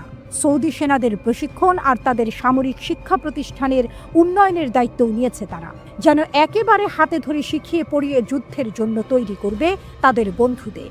বাদ যায়নি কৃত্রিম বুদ্ধিমত্তা, গ্যাস টারবাইন আর উড়োজাহাজের মতো আধুনিক প্রযুক্তিও। চুক্তি সইয়ের পর ট্রাম্পের মুখে যেন মধু ঝরছিল। মোহাম্মদ বিন সালমানকে তিনি অসাধারণ একজন মানুষ বলে দিলেন, সৌদি আরবকে বললেন চমৎকার জায়গা, আর এখানকার মানুষদের আখ্যা দিলেন চমৎকার বলে। তবে এই মিষ্টি কথার আড়ালে যে কাঁটা লুকিয়ে, তা বুঝতে বাকি নেই কারো। এত বিপুল পরিমাণ অস্ত্রের ঝনঝনানি কি শান্তির বার্তা দেয়, নাকি মধ্যপ্রাচ্যের আকাশে আরও ঘন কালো মেঘের আনাগোনা? সৌদি আরব সফরের পর ট্রাম্পের কাতার আর সংযুক্ত আরব আমিরাত যাওয়ার কথা, তবে তার মধ্যপ্রাচ্য সফরে ব্রাত্য রাখা হয়েছে পুরনো বন্ধু ইসরায়েলকে। এই সিদ্ধান্তে ইতিমধ্যেই প্রশ্ন উঠতে শুরু করেছে, ট্রাম্পের চোখে এখন কার পাল্লা ভারী? তবে চমক এখানেই শেষ নয়। বৃহস্পতিবার তুরস্ক যাওয়ার আগ্রহ দেখিয়েছেন ট্রাম্প। তার নাকি ইচ্ছে ইউক্রেন যুদ্ধ থামাতে ইস্তাম্বুলে রাশিয়া আর ইউক্রেনের বৈঠকে মধ্যস্থতা করবেন। জানুয়ারিতে ক্ষমতায় বসার পর থেকেই নাকি তিনি এই যুদ্ধ থামানোর জন্য মরিয়া। তবে কি অস্ত্রের ব্যবসার পাশাপাশি শান্তির দূত হতে চাইছেন ট্রাম্প? এই টুইস্ট কিন্তু বেশ ইন্টারেস্টিং। তবে মধ্যপ্রাচ্য সফরে ইরানের পারমাণবিক প্রকল্প নিয়ে যে আলোচনা হবে, সে কথা ট্রাম্প আগেই জানিয়ে দিয়েছেন। কিছুদিন আগেই ওমানের মাস্কাটে আমেরিকা আর ইরানের প্রতিনিধিদের মধ্যে এ নিয়ে বৈঠকও হয়েছে। আর ট্রাম্পের হুঁশিয়ারি, কূটনৈতিক পথে সমাধান না হলে সামরিক পদক্ষেপ নিতেও নাকি তিনি পিছপা হবেন না। একদিকে এত বিশাল অস্ত্রের চুক্তি, অন্যদিকে যুদ্ধের হুঙ্কার। মধ্যপ্রাচ্যের পরিস্থিতি যেন এক আগ্নেয়গিরির উপর দাঁড়িয়ে। অন্যদিকে এই চুক্তির ফলে আমেরিকার অর্থনীতি যে চাঙ্গা হবে, তাতে কোনো সন্দেহ নেই। সৌদি আরব তো এমনিতেই আমেরিকার অস্ত্রের সবচেয়ে বড় খদ্দের। তবে প্রশ্ন উঠছে, এই বিপুল পরিমাণ অস্ত্র শেষ পর্যন্ত কোথায় ব্যবহার হবে? ইয়েমেনের রক্তক্ষয়ী যুদ্ধ কি আরও দীর্ঘায়িত হবে, নাকি এই অস্ত্র মধ্যপ্রাচ্যের ক্ষমতার ভারসাম্যে নতুন কোনো পরিবর্তন আনবে? 2018 সালে সাংবাদিক জামাল খাশোগি হত্যাকাণ্ড নিয়ে যখন আমেরিকা আর সৌদি আরবের সম্পর্কে চিড় ধরেছিল, তখন অনেকেই ভেবেছিলেন বুঝি সব শেষ। এমনকি বাইডেনও প্রেসিডেন্ট পদপ্রার্থী থাকার সময় সৌদি আরবকে একঘরে করার কথা বলেছিলেন। কিন্তু ক্ষমতার সমীকরণ বড়ই অদ্ভুত। পুরনো তিক্ততা ভুলে গিয়ে আবার হাতে হাত মিলিয়েছে দুই দেশ। গত বছর থেকেই ফের সৌদি আরবে ধ্বংসাত্মক অস্ত্র বিক্রি শুরু করেছে আমেরিকা। আর এবার ট্রাম্পের হাত ধরে সেই বন্ধুত্ব যেন আরও গাঢ় করল। ট্রাম্পের ভাষায় যুক্তরাষ্ট্র সৌদি আরব আজ তাদের সম্পর্ক আগের যে কোনো সময়ের চেয়ে আরও বেশি শক্তিশালী করার পদক্ষেপ নিয়েছে। তবে এই শক্তিশালী বন্ধন মধ্যপ্রাচ্যের জন্য কতটা শক্তি বয়ে আনবে, সেটাই এখন দেখার। গাজাবাসীর ভবিষ্যৎ নিয়েও ট্রাম্প কথা বলেছেন বটে। সিরিয়ার উপর থেকে নিষেধাজ্ঞা তুলে নেওয়ার ঘোষণা দিয়েছেন, ইরানের সঙ্গেও নাকি চুক্তি করতে চান। কিন্তু এত সব কথার মাঝে অস্ত্রের ঝনঝনানি যেন অন্য সুর শোনাচ্ছে। মোট কথা, ডোনাল্ড ট্রাম্পের সৌদি আরব সফর যেন এক নতুন দিগন্ত উন্মোচন করল। টাকার পাহাড় আর অস্ত্রের সম্ভার নিয়ে দুই দেশের বন্ধুত্ব আরও মজবুত হলো। তবে এই বন্ধুত্বের পরিণতি কি হবে? মধ্যপ্রাচ্যের আকাশে শান্তি নামবে?